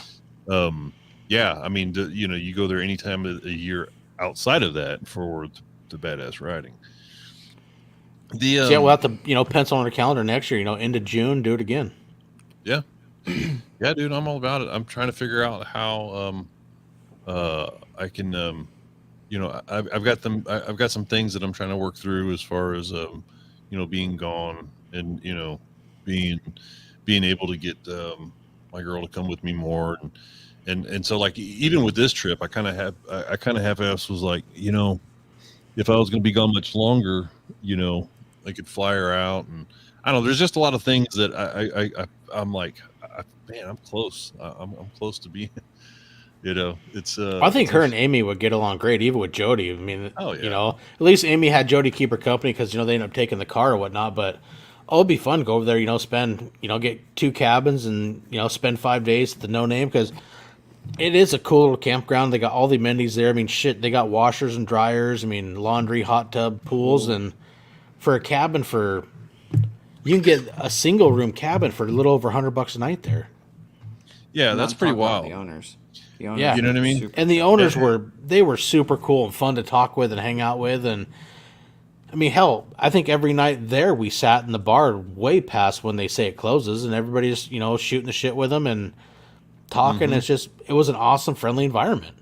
It was cool. I agree, and it's nice to have it's nice to have a like a home base. You know what I mean? Yeah. Like, you kind of.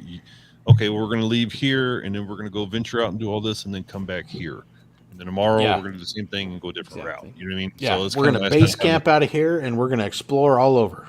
Yeah, it's kind of nice not having to take your shit with you all the time. So, hey, thanks, Barons. I mean, that's cool.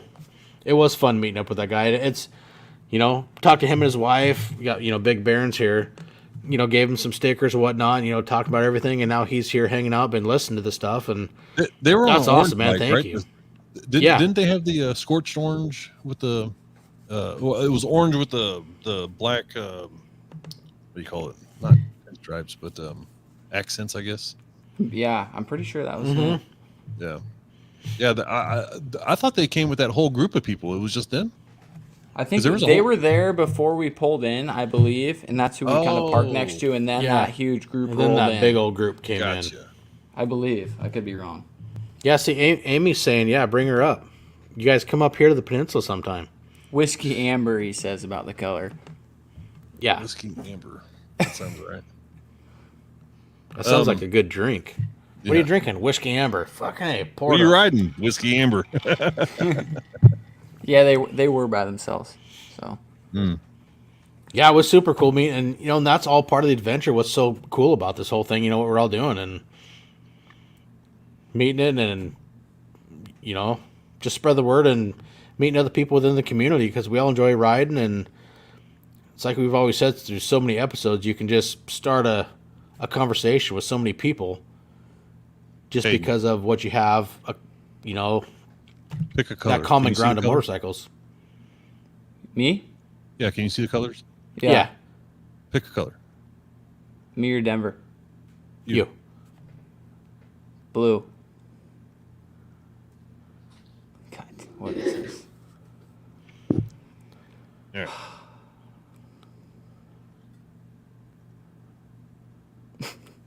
So this is the lightning round on my show. The lightning round. So I got a cool. Easy, I got Joey. a cool sound for it and everything. All right. So I got 5 random questions, Hayden. All right. They have nothing to do with anything, and I'm going to answer them to you. You answer them however the hell you want, and just remember you picked the deck. Copy. If you were reincarnated as a famous landmark, what would it be? Reincarnated as a famous landmark. I don't think that makes a lot of sense, but It doesn't, but I'll give it my best answer. I'm Go Rushmore. Anybody in the chat? World famous. You what? Said I'd go Mount Rushmore because it's world famous. Be known.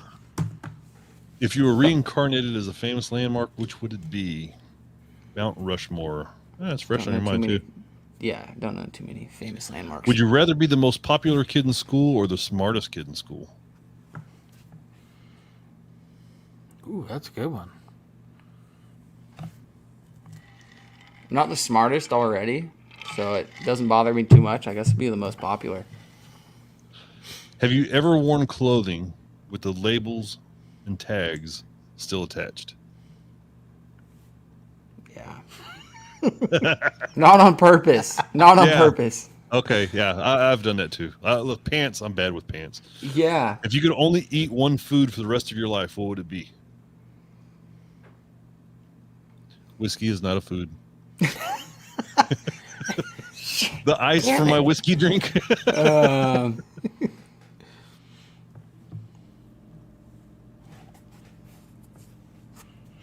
Since my body doesn't produce its own alcohol, I'd probably go with cheeseburgers. Nice. Can't If you're go stranded wrong. on a desert island and you could choose one person to keep you company, who would it be? And then also, what about one animal? I'd do my dog Nova. And one person, huh? It's hard to come up with these on the spot. Yeah. One person.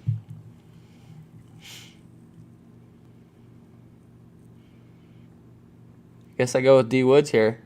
Oh, lightning round, ladies and gentlemen, the lightning round. Oh, that was good. So does he get the card? Have you gotten the card yet? No, that was for you. Yeah, I got a whole show I got to do with Denver sometime. Yeah, you do. Whenever he Yeah, you comes do. down here I in want to hear Texas. some of these questions from him or answers from him. It's always fun being on the other side of it. Denver, you want to pick a deck? Yep. All right, let's go green. Green. Mo money, mo money. All right. Let's see here. All right, Denver, we got the what the heck deck. I'm going to ask 5 questions. You answer them however you want. Just remember, you pick the deck. Damn, you sound so professional. Yeah, Do you well, rehearse this? You stand in front of the mirror and do this? no, I just do it on my show. All right. Oh, okay. Right, sure, whatever. The Friday night show. Have you ever had a weird Uber experience? Vroom Vroom and I had a wildly weird Uber experience, but the question isn't for me. No, not really. No, I've do you only ever taken use an Uber. I've only done it like 3 times. And that was for doctor's appointments over in Seattle. And I wasn't really worried if they were weird because I had a Smith & Wesson in my pocket, so I felt just fine. We also don't have Ubers in our town. Really? What about Lyft? Any of that rideshare stuff? No. We have very, very few lifts. We hardly have taxis here. Dude, we just actually, me and my girl, we went to, actually, we had a 14-hour lunch, and a 14-hour lunch? Yeah, at the end of that lunch, we decided that we were going to go to a bar, and so doing the responsible thing, we decided to get an Uber, and this was Friday night, and so I was like, oh, this chick, dude. This chick. So anyways, I got sick on the way. I was like, lady, pull over. I'm going to be sick. So I get out of the car and I'm throwing up all over this guy's trailer. Not on his trailer, but I was using his trailer to hold me up. I was in bad shape. And then so, yeah, so I was like, y'all just go ahead. You I'll get another Uber and go home, And so she's like, no, I'm not leaving you here and all this stuff. And I was like, well, she's not going to let me get in her damn car, after throwing up all that. And then so like the very first thing this chick said was, yeah, I had to wait, I normally don't wait this long for a fare, because I guess we were 5 minutes late, right? So she's like, but you can tip the driver. So that was like the first thing that she said. And then like everything after that was tip the driver. You can tip the driver. You can just make sure you give me a fat tip. I was like, dude, just get me out of this damn car. Yeah. Oh, she was frustrating. Just But, wants her money. Yeah, man. I was like, I was gonna take care of you until you started freaking all this bullshit. Nagging. So, yeah, the one that Vicky's talking about in the chat there, the one where we ended up in the warehouse district and weren't sure if we'd be murdered. Yeah, we were in Dallas, and I'm guessing you guys got Ubers where you're at. all over the place. Yeah, it's a common thing. So we rode up to the stockyards in Dallas, Fort Worth, I guess, really, and we were doing a ghost ride, and so we Ubered to someplace, and we ended up in like someplace. It was dark out. There was no lights. There was no people. And old Uber boy, he was just like, you know, I was like, shit. I have not really been nervous much in my life, but all right. Okay. Have you ever? You ready? Yeah. Have you ever been bitten or attacked by an animal? I've been bitten by a dog. Almost got attacked by the cougar on the mountain bike ride. Almost got attacked by a cougar. I never looked back to see how close that fucker got to me. Where is up here, busted knuckle? Where are you at? So that reminds me of that panther or whatever it was that was fun. Anyway. Describe your sense of humor in one word. Oh, I gotta hear this. Entertaining. What is the weirdest place you've had sex? Hey, I'm not making it up. This is right. This is right here. Uh-huh. What are you playing? Cards Against Humanity now? Yeah. Yeah. We'll skip that one. If you could talk to one species of animal, what would it be? My dogs. Yeah. Yeah, I kind of want to know what my dogs are thinking sometimes. I mean, they tell me all the time. Southern Illinois. Population. It's funny because my dogs can tell me, you know, when they want a treat. They can tell me, you know, all kinds of things like that, but they can't ever tell me who pissed in the house. So we haven't had that problem for quite a while. But, you know, there's been times where it's like, you know, blankets tore up or shit like that. And we had a good one time. We came home and the garbage can had been tipped over. And Amy has a video on her phone somewhere. And there's Noah, our American bulldog, with the lid from the garbage can stuck around his neck. What's like, it who got in the garbage can? I don't know. Well, you framed. You got the whole fucking, you know, the hood of the garbage can is around your neck. The whole lid. Yeah, that was some comical shit. Oh, man. You know, I will say this whole trip that we did, you know, meeting up with you, beforehand, the longest bike trip I'd ever went on was 4 days long. I mean, this one went, you know, we did 8 days, and even for me, that was the longest bike trip that I'd ever taken on, you know, on two wheels. Nice. And it was, I remember, it was I remember you telling me, you're like, yeah, we're going to leave on Thursday or whatever. And then it was like, you know what? I'm leaving on Wednesday now. I was like, dude, hey, you can't get ahead of me now. We just wanted to go. It's like, fuck this, let's leave Wednesday. And then that came about, and I got a hold of Frank Orlando, who's watch out for us on, you know, social media. And there ended up being a bike night in Ellensburg, Washington, because it used to be Owens Harley Davidson, got bought out. Now it's called Apple State Harley. And they were doing a big bike night like 6-7 minutes from our hotel. So Hayden and I went, and, you know, we went to the bike night to check that out because, well, it was an hour into our trip. I pulled over and realized that my key fob and my bike keys and everything were sitting at my house. So Amy was nice enough to turn around, and she ran back to the house to get my keys off the counter. Yay, Amy. And then, so Hayden and I, we continued to Ellensburg, and we went to bike night and, you know, hung out there. And then, you know, hey, we're, you know, at the hotel. I'm like, cool, we'll be there in a minute. But yeah. Went and had a good dinner. That's the one thing about whenever I'm out on the road is I like to eat good, you know, because and not that I don't eat good when I'm at home, but I mean, I just like to go and have dinner or have, you know, breakfast isn't really so much. I like having coffee, but I really like having just a nice solid dinner, going somewhere, sit down, eat, go get in the shower, get cleaned up, you know what I mean? And then go and have dinner. That's my thing. I like the hell out of See, that. where was it? And I don't Sunday. care. I don't care about eating nothing when I'm at home. Like I'm not trying to go out to dinner whenever we're here, Right. unless it's a 14-hour sake binge. But other than that, I don't typically like to go out to eat when I'm local.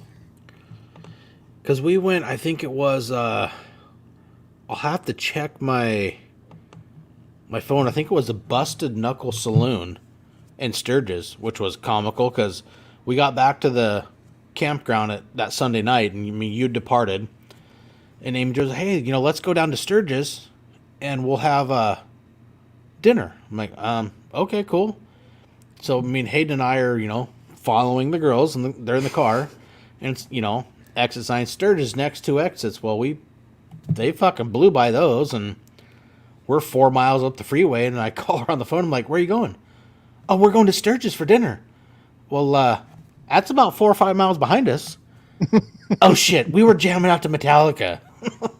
All right, well, I guess let's turn around and go the other way. Sturgis, freaking Nebraska. Yeah, somewhere. It was freaking comical, but yeah. So we went down, and which is cool because that's the night we got Hayden and I went to the famous Sturgis sign, and there is a V-Twin Life sticker on the Sturgis sign. Yeah, man, I saw that. I was like, son of a bitch.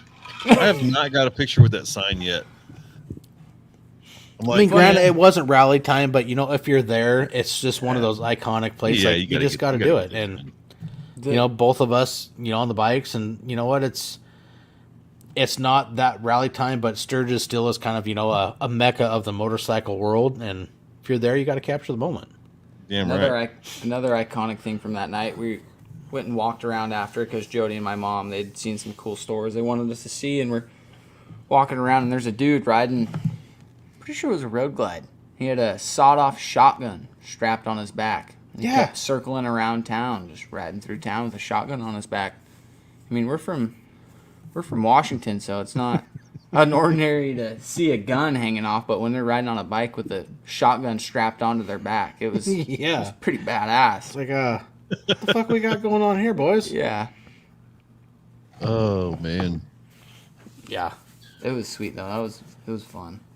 It was an awesome vacation getaway. I enjoyed the hell out of it. Getting to hang out with you. We had, Springer was Friday. We were coming in Gillette. And that's when he's like, well, he sent me a message. Well, let me know when you're close. I'm like, all right. So I think we were 20 minutes out of Gillette. He's like, well, I'll meet you at the gas station. I'm like, which one, buddy? Because I'm sure there's more than one in this town because it's big. And, he gave me the which one. You take this exit and I'll be at the Pilot. And sitting there bullshit with him for a minute. And he comes up with that bottle of fucking Just Ledoux whiskey. He's like, here you go. I told you don't bring another one, but you can't open this until tomorrow. Because that's when, him and Nick, his brother, they got a spot at the campground. And we all killed that bottle of fucking bourbon that night. That was another memory piece when Nick went over to the water faucet at the campground, puts water in his fills his cup with bourbon and wants a splash of water, and then goes to the standpipe over there in the small field of the campground. I'm like, dude, Nick, we got a faucet right here in the cabin, and this dispenses water too. Yeah. Okay, man. All good, buddy. Know what I need. Yeah, Nick and Mike, they were super cool. Actually, let's see. So Nick says you killed that bottle. I did.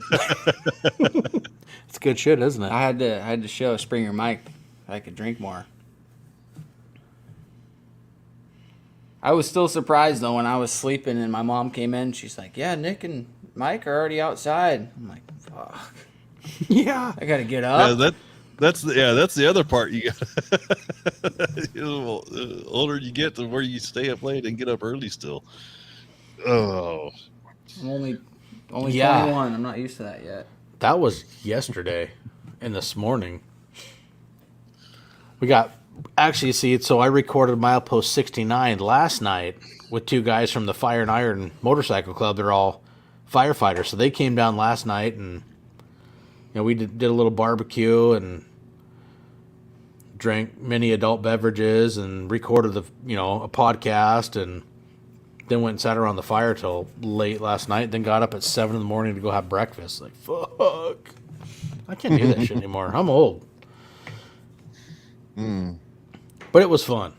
So it's nice to see that bug that hit you on the face there. It looks like it healed up pretty good. Yeah.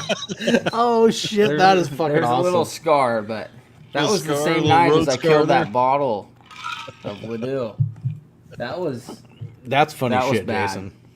Dude, I didn't think he would ever stop. I didn't ever think he was gonna stop bleeding, man. I was like, dude, fuck, blood alcohol is a thing, dude. You got you've thinned your blood. You can't even take an aspirin right now. Oh. What the hell, dude? No, it was bad, and especially that morning because I fell asleep with that piece of napkin, and so I pulled the napkin off, and it just pulled the fresh scab right off of it, and yeah, that whole day I looked bad. Yeah. That was not a pretty sight. Trying to make They up didn't all ever kinds of open up good inside stories your of, mouth. of how you got that wound My on main your story face. was I got hit by a rock from an 18-wheeler. Oh, that's And then I couldn't keep it going, so I was like, no, I'm just kidding. Cut myself shaving. Like, you cut yourself that bad? I'm like, yeah, I did. Springer Mike. yeah. Jason, remember the story? His mom smacked his ass. Oh, that's right. That's right. Oh, that was freaking comical. But yeah, That that was- wouldn't stop bleeding. Yeah, You did a number on I yourself. was a little worried for a sec, but Sharp razor blades will really fuck you up. it was brand new. No, that Yeah. place was good. And when you were talking about quality food, it's not like that place was under par on their food. I mean, all Oh all no, their food on the menu. bacon was a little tough, but outside of that, it was The onion Yeah. rings. Oh, the burger that I had there was damn good. the burger. Yeah. Yeah, I had the burger every night. Hey, she was a good bartender. She made some good cocktails too. Got you guys into Vegas bombs? I don't think those were Vegas. Yeah, those But they were were Vegas good, bombs. whatever they They were. were something, but yeah. I got Jason a number of times on Buffalo. Well, we did the Yeah, you Irish did. car bombs in Ellensburg. Yeah. I'm not a fan of Guinness, but those Irish car bombs are fucking good. I never thought I'd like them, but yeah, I do. I was looking forward to this podcast of Buffalo and Jason live. But he put a bracelet not on his wrist, on his hands. I got pictures of it somewhere too.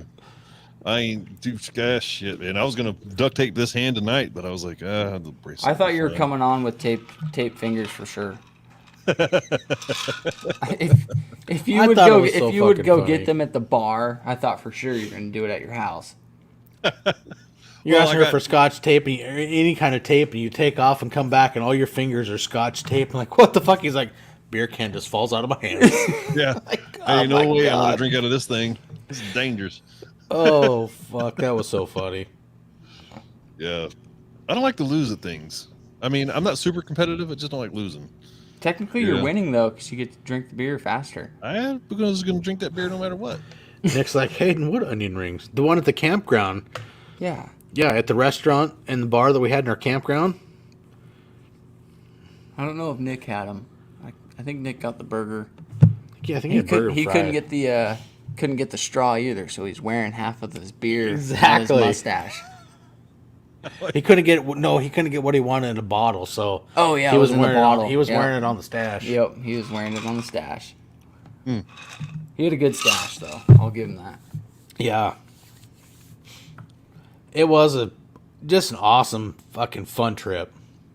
Oh, and Jason, my windbreaker, I don't know, leg shield, I don't know what you'd call it, but they did break in Idaho. The lowers on the windshield. Yeah. Oh shit. Remember that piece that was cracked? Yeah. Yeah, We were it going needed- down the yeah. freeway and it bounced off my knee and went up. Well, I mean, you didn't have to worry about it anymore, though. I guess. Yeah, I broke the other one off when we were in Kuna, Idaho.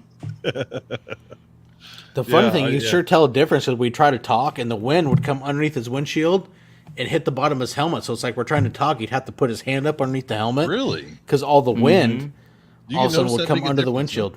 Oh, Yeah. I could notice a huge. It was like I didn't think I'm like, oh, these are kind of overrated, whatever. But no, I mean it was all right here, and especially it'd catch under my shirt So I usually ride with my shirt tucked in, but if I wouldn't have had my shirt tucked in, it would have blown my shirt all the way up. Wow. Well, it's like your chaps when your chaps came unzipped and are flopping in the wind. I know Jason saw one of them at one time. Then that motorhome almost ran us off the road. Oh yeah, another one of those fuckers.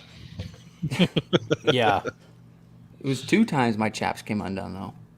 Well, and for us, I mean, we weren't even a mile and a half from our house, and I had a car in a construction zone decide that he doesn't give a shit about the 2 miles of signs that says left lane is closed ahead, rides until he's about to hit the barricade, and then decides that he wants to try to take me out and end up getting into a little fucking fender bender and foobarred my fender. But I put a thing on a Road Glide page and actually found a guy 2.5 hours away that gave me a new fender yesterday.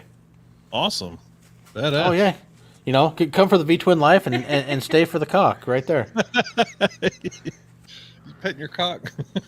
You know, one of the monkey's favorite things. Bring the chickens in. Thing smells like shit. Put it back out in his pen. Mean it. He did not. Oh, shit. Oh man. No, that was a fun trip. Everything was all fun. Yeah, the little breakdown, you know, I mean, well, the thing, you get some snafus. They suck at the moment, but, you know, 2 hours down the road, you can laugh at it. It's just all part of the adventure and the stories that you get from the travels on the road. That's the fun stuff. I mean, that's you know, of course, everybody always says it's not fun when it's happening, and it's true. But like, that's always the shit that I don't do well taking pictures of. You know what I mean? Yeah. It's like, well, because you're trying to, you know, and this just comes from years of, you know, this is how it is. You know, you have a problem, you try to work through it. You know, you know, your first instinct isn't to take a picture of you trying to solve a problem. You know what I mean? So, it's something and it kind of, break, though. you know, like that Saturday kind of foobarred some of the plans I had. I wanted to, you know, do some stuff with people, but I was in a pissy mood. Then I felt like shit because now, you know, we kind of have plans. We wanted to explore areas, and we all ended up getting stuck at the Harley shop all fucking day long because my bike was sitting there. And I know I came to you, you know, I said, hey, dude, sorry I fucked off your day. But you're like, dude, you didn't fuck off anything. It was. Yeah, two things here. One, my bike still runs for now. I can go ride, you know. So I mean, it wasn't, you know, it wasn't, you know, wasn't. I guess you could think of that as you hanging out there all day. Might have saved him time on the engine. Yeah, it might have saved you some time. You would have broke down maybe in the middle of nowhere if we would have been riding that Saturday. You know, you would have broke worse, down.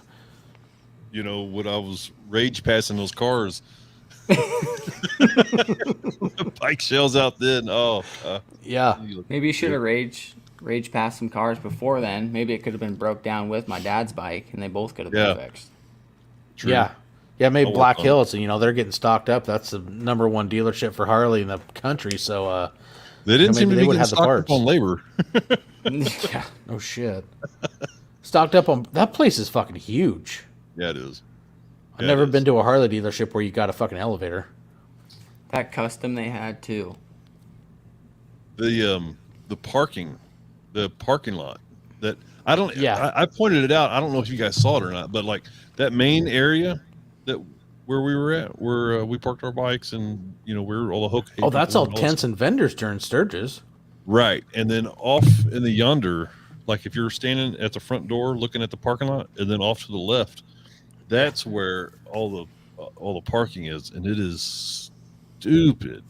They've got 10 people out there directing traffic. It's crazy. Yeah, I heard the stories. It's like, yeah, you got to park way the fuck down there, about 700 yards away, in that far corner. You know what's cool though is that was the first time that I demoed a Clockworks. You know, I'd parked over there, and I was over there, you know, just whatever, checking out all the vendors or whatever, and then the dude says, he goes, "You ride your bike in?" I was like, "Well, yeah, but it's." He's like, "Go get it, bring it over here. We'll put a windshield on here, and you can try it out." Like, are you serious? He's like, "Yeah, just bring it on over here." He's, you know, that's what they were doing all day. Ride your bike over here. We'll take the one that you got off, put the one with big old demo words on it. Go ride it. See how you like it. Bring it back. Let us know what you think. All right, cool. That was crazy. That was the first time I could actually fit. I heard them. I've heard the pitch before about how the hips in the windshield, in the Clockworks windshields, how the hips, they allow that airflow to go through there, and it puts downward pressure, downward force on the front end of the bike. And I just thought that was just bullshit. You know what I mean? But I could actually feel it coming from a stock windshield when they put that on my bike. And I used the 12-inch Pro Tour. I didn't even do the Sport Flare. And then he's like, the faster you go, the more you can feel it just like cinching down in the front. So on that main highway right there, I run up to about 100 or so. And it's just like every 10 miles faster that you go, it's just like, it just feels like it's getting, like you're glued to the road. It's crazy. It's pretty cool. So nice. Yeah, I don't have many miles on that clock. I mean, I just put it on yesterday, so I want to get out and do a few miles on the highway to see. If you're looking through it, you might need to get a smaller one. No, I mean, I can look over the top of it, but it's like there's times where, where how my garage door opens, I got my willies right there, so it's a small, diagonal cut to get into the garage. So there's times like, I'll look down to make sure that, my crash bars aren't going to hit the fucking side of my garage door and in the Jeep. And it's like, you look through that part, I'm like, Jesus Christ, it's blurry as fuck. It's just, I'm not used to it. I mean, I look over the windshield when I'm riding. Yeah. But, there's certain times like, say pulling my garage where it's like you look down towards the front end to make sure you got clearance on the crash bars on either side so I don't hit the wall of the garage door and I can, get past my willies that sits right at the garage door. Mm-hmm. So there's just, some little things to get, different. But I want to get on the highway and see if it reduces some of the helmet buffering that I get from the long ride that I had. So did you have a lot on the last one that we did? I would get some with that long ride windshield. I mean, I've, even tried different helmets. You get a little bit of buffering. So I want to get some time on the highway at highway speeds to see if that, this windshield changes that. I'm amazed at how much the little things make a difference with the head buffeting. So like I was running a 12-inch Clockworks for a long time. And then so like my Harley hammock seat, and then the old handlebars that I got, it was everything was fine, right? But then you go swapping out a seat and then what's strange is for me is like even the handlebars. Like so I went from 12s to 16s. And on that 12-inch windshield, it just felt like I don't know if it's because my arms were positioned different or what, but it just felt like I was a damn bobblehead on the damn thing. I was like, all I did was change the bars. I put the original seat back on it. I was like, oh, this is crazy. But all those little things really start adding up. You know what I mean? Like I was surprised at how much. So I got that 15-inch Clockworks, and I was really reluctant because I was worried it was going to look goofy, like it got a big forehead, but it looks all right. But it's comfortable. That's the big thing, right? I mean, and that's what matters. It's comfortable for you and the setup you got. So who cares what everybody else says? If it works for you and it's what you like, fuck it, it's your bike. Oh, that's the other thing, man. I got that damn bike. It's just right there. Everything is so dialed in. Yeah. What's that bike? 1,000 miles away from you right now? Still? Damn it. Yeah. Which, the mileage isn't the big deal. It's 1,000 miles away from me in pieces. That's the big exactly. deal. Yeah. That would suck. I feel for you. I really do. It's still on a lift. Harley Fatboy he posted something about, he was making a joke about he had a cord wrapped around his head waiting for somebody to tell him about a part. Right? I'm like, dude, I don't even want to hear it. They got my whole fucking bike in pieces. I don't even trying to hear your and then he's messaged me nonstop because he's trying to get a hold of you and you won't return his message. You won't answer. Have you talked to him? I have questions. I'm like, dude, just buy the shit. What are you worried about? Yeah. Oh, Fat Boy. He's a good boy, though. Yeah, he is. He's supposed to be coming up here sometime within the next month or so. Well, y'all are so damn close to each other. Yeah, he's about 4 hours away. Have you met him in real life? No, not yet. Dude. Because he was giving me shit when I posted a picture, of all the, adding all the more stickers I got from being over there. He's like, where's my sticker? Like, I'd never got one from you. Oh, bullshit. I'm like, dude, you never sent me shit. I sent you stuff, but you never sent anything this way. Oh, my God. I'm going to deliver it in person. Cool. pick a weekend. Let me know, man. He's a good guy. I mean, I talk to old fat boy a lot. He's freaking comical.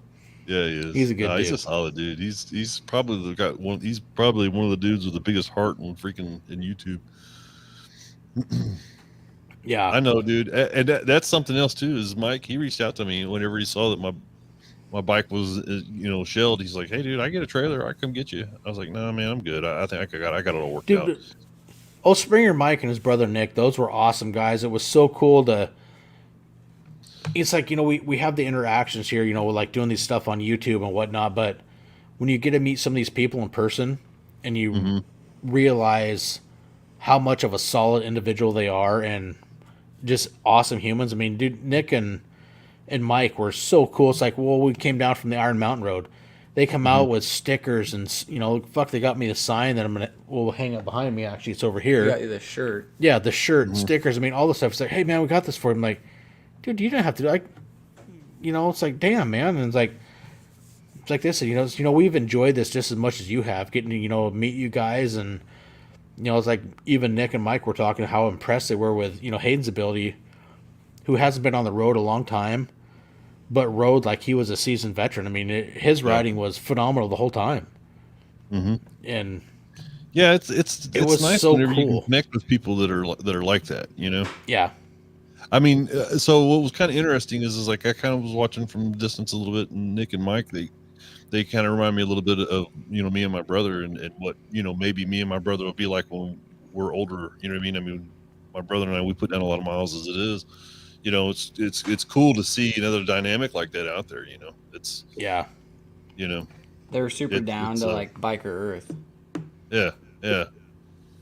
Well, it's like you were talking earlier how, you were following Hayden and I, and, Hayden's like, I feel like I'm slowing him down. I'm like, dude, Jason's having just as much fun. And I thought back to where it was 2 or 3 weeks prior to that. Hayden and I were out on basically his first highway ride.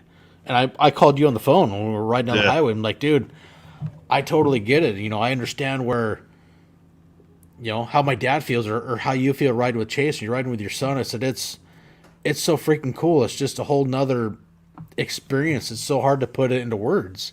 Oh yeah, for sure. I mean, remember, we were talking as we were riding down the lake. Of course, my surface is going in. I'm like, are you there? Yeah. Give me a minute. I'm going to run this corner. But it's so cool. And, the friendship that you and I built is just, it's so awesome. I, greatly appreciate everything. And, I know we talk at least once a week, once every other week at least, plus all the, text back and forth. But it was so much fun getting to hang out with you for that weekend up in South Dakota. Yeah. I know we all had fun. Same. Even Amy and Jody's like, Jason is so much fun. That was just everybody. I mean, with Mike and Nick came up. I mean, everybody with personalities. It was so much fun. Just all the interaction with, it's like you meet with these people and you feel like you've known them forever, but you've known them forever over a computer screen or phone screen, but you're finally meeting in person, and it was just super fun to that face-to-face interaction. For sure. Yeah, and also I'm also very happy that Hayden didn't throw anything at me in my sleep. My dad would have gotten hit first. Don't worry. Hey, I was in the bedroom with the door shut. What are you worried about? Not the first night. Okay, valid point. But that's another thing I was gonna say. As I remember asking you if you wanted to ride ahead of me, and you're like, "Well, why do you keep asking me? Am I worrying you back there?" And I'm like, "No, I just don't want to slow you down." And you're like, "Oh no." And that's when you told me, you're like, I remember riding with my son, something you want to do for your whole life. You wanted me to get as much time as I could riding with my dad, and I appreciated that, and that's kind of when I stopped worrying. I'm like, well, I know he doesn't care, so I'm just going to ride a free spirit. Yeah, man. No, and, the way you guys ran, I would be happy to ride with you guys anytime I was invited, man. It's, there's all kinds of people, and they ride all kinds of different ways, and they all ride their own ride, which is mostly important. Everybody ride their own ride. I didn't ever feel like you were struggling to keep up, or you were struggling to, whatever. Everything was good. Everything was fine. It was a good time. Yeah, it was funny when we were in, can't remember what part of Montana, but I ran into one of my old buddies at the gas station. Yeah. Let me get your autograph.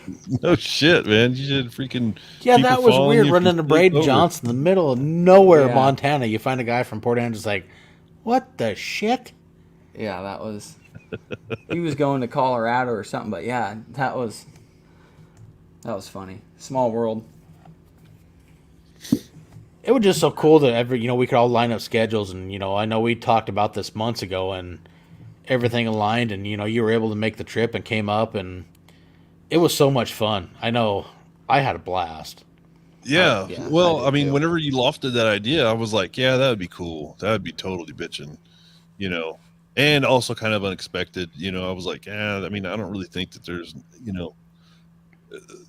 at the time that it was first brought up, I was like, I'll give that 10%. I give that a 10% chance of actually happening, And then so like it was just like I said it out loud once, and I was just like kind of let everybody in my little vicinity know, hey, I'm gonna ride. I got a week off. I'm gonna go ride, And then it was just like as time got, time went on and it got closer and closer. I was like, shit, And then it was like the last 2 weeks. And then I was getting shit ironed out with my customers and letting them know I was gonna bounce, and I was like, "Damn, looks like it's gonna work. This is actually looks like it's gonna happen." And so, whenever me and my brother and our sons, we planned that trip for Vegas for their birthdays, and my bike got shelled in Arizona. Mm-hmm. It was just one of those things where. So I flew to Vegas for the party or whatever, and then I flew home, and then like they came home like I don't know, it was like I think I was home 5 days early, and there was so much shit that fell apart. It was a good thing I was home 5 days early. You know what I mean, with work and everything. So like this time when I came home, I had a couple minor things, but it was just like, man, it was just such a good all the way around. It was just. Everything worked out really well, and it's rare for me. And meeting good people. It was just an awesome trip. It was just a great trip. Yeah, but we definitely need to figure out another one, next year and link up again for sure. Because I mean, it'd be awesome, get Chase to come out too, and we figure out a destination somewhere and go explore or meet up and hang out for a week and. Yeah, there's a lot of places between you and I to meet, and Utah would be sweet. Hook up with Rhino down in Utah. Yeah, I was kind of bummed that I didn't get a chance to sync I would up love to meet up with him. I've had him on. He was on in the very beginning. He's been one of those guys I follow for a long time. His photography and stuff he does is unreal. It is. And also just seems, he's just such a solid dude, I mean, just, definitely fits the whole conversation here, Right. So yeah, I was a little bummed out that I didn't get to meet up with Rhino, and then also my buddy Kyle.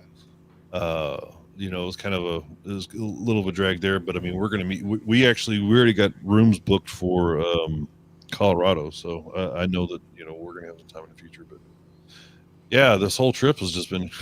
It's been awesome. It was fun. All the way around. It was an absolute blast. I enjoyed the hell out of it. That's another thing about the trip too, is we all made it home in one piece. Yes, we did. Very true.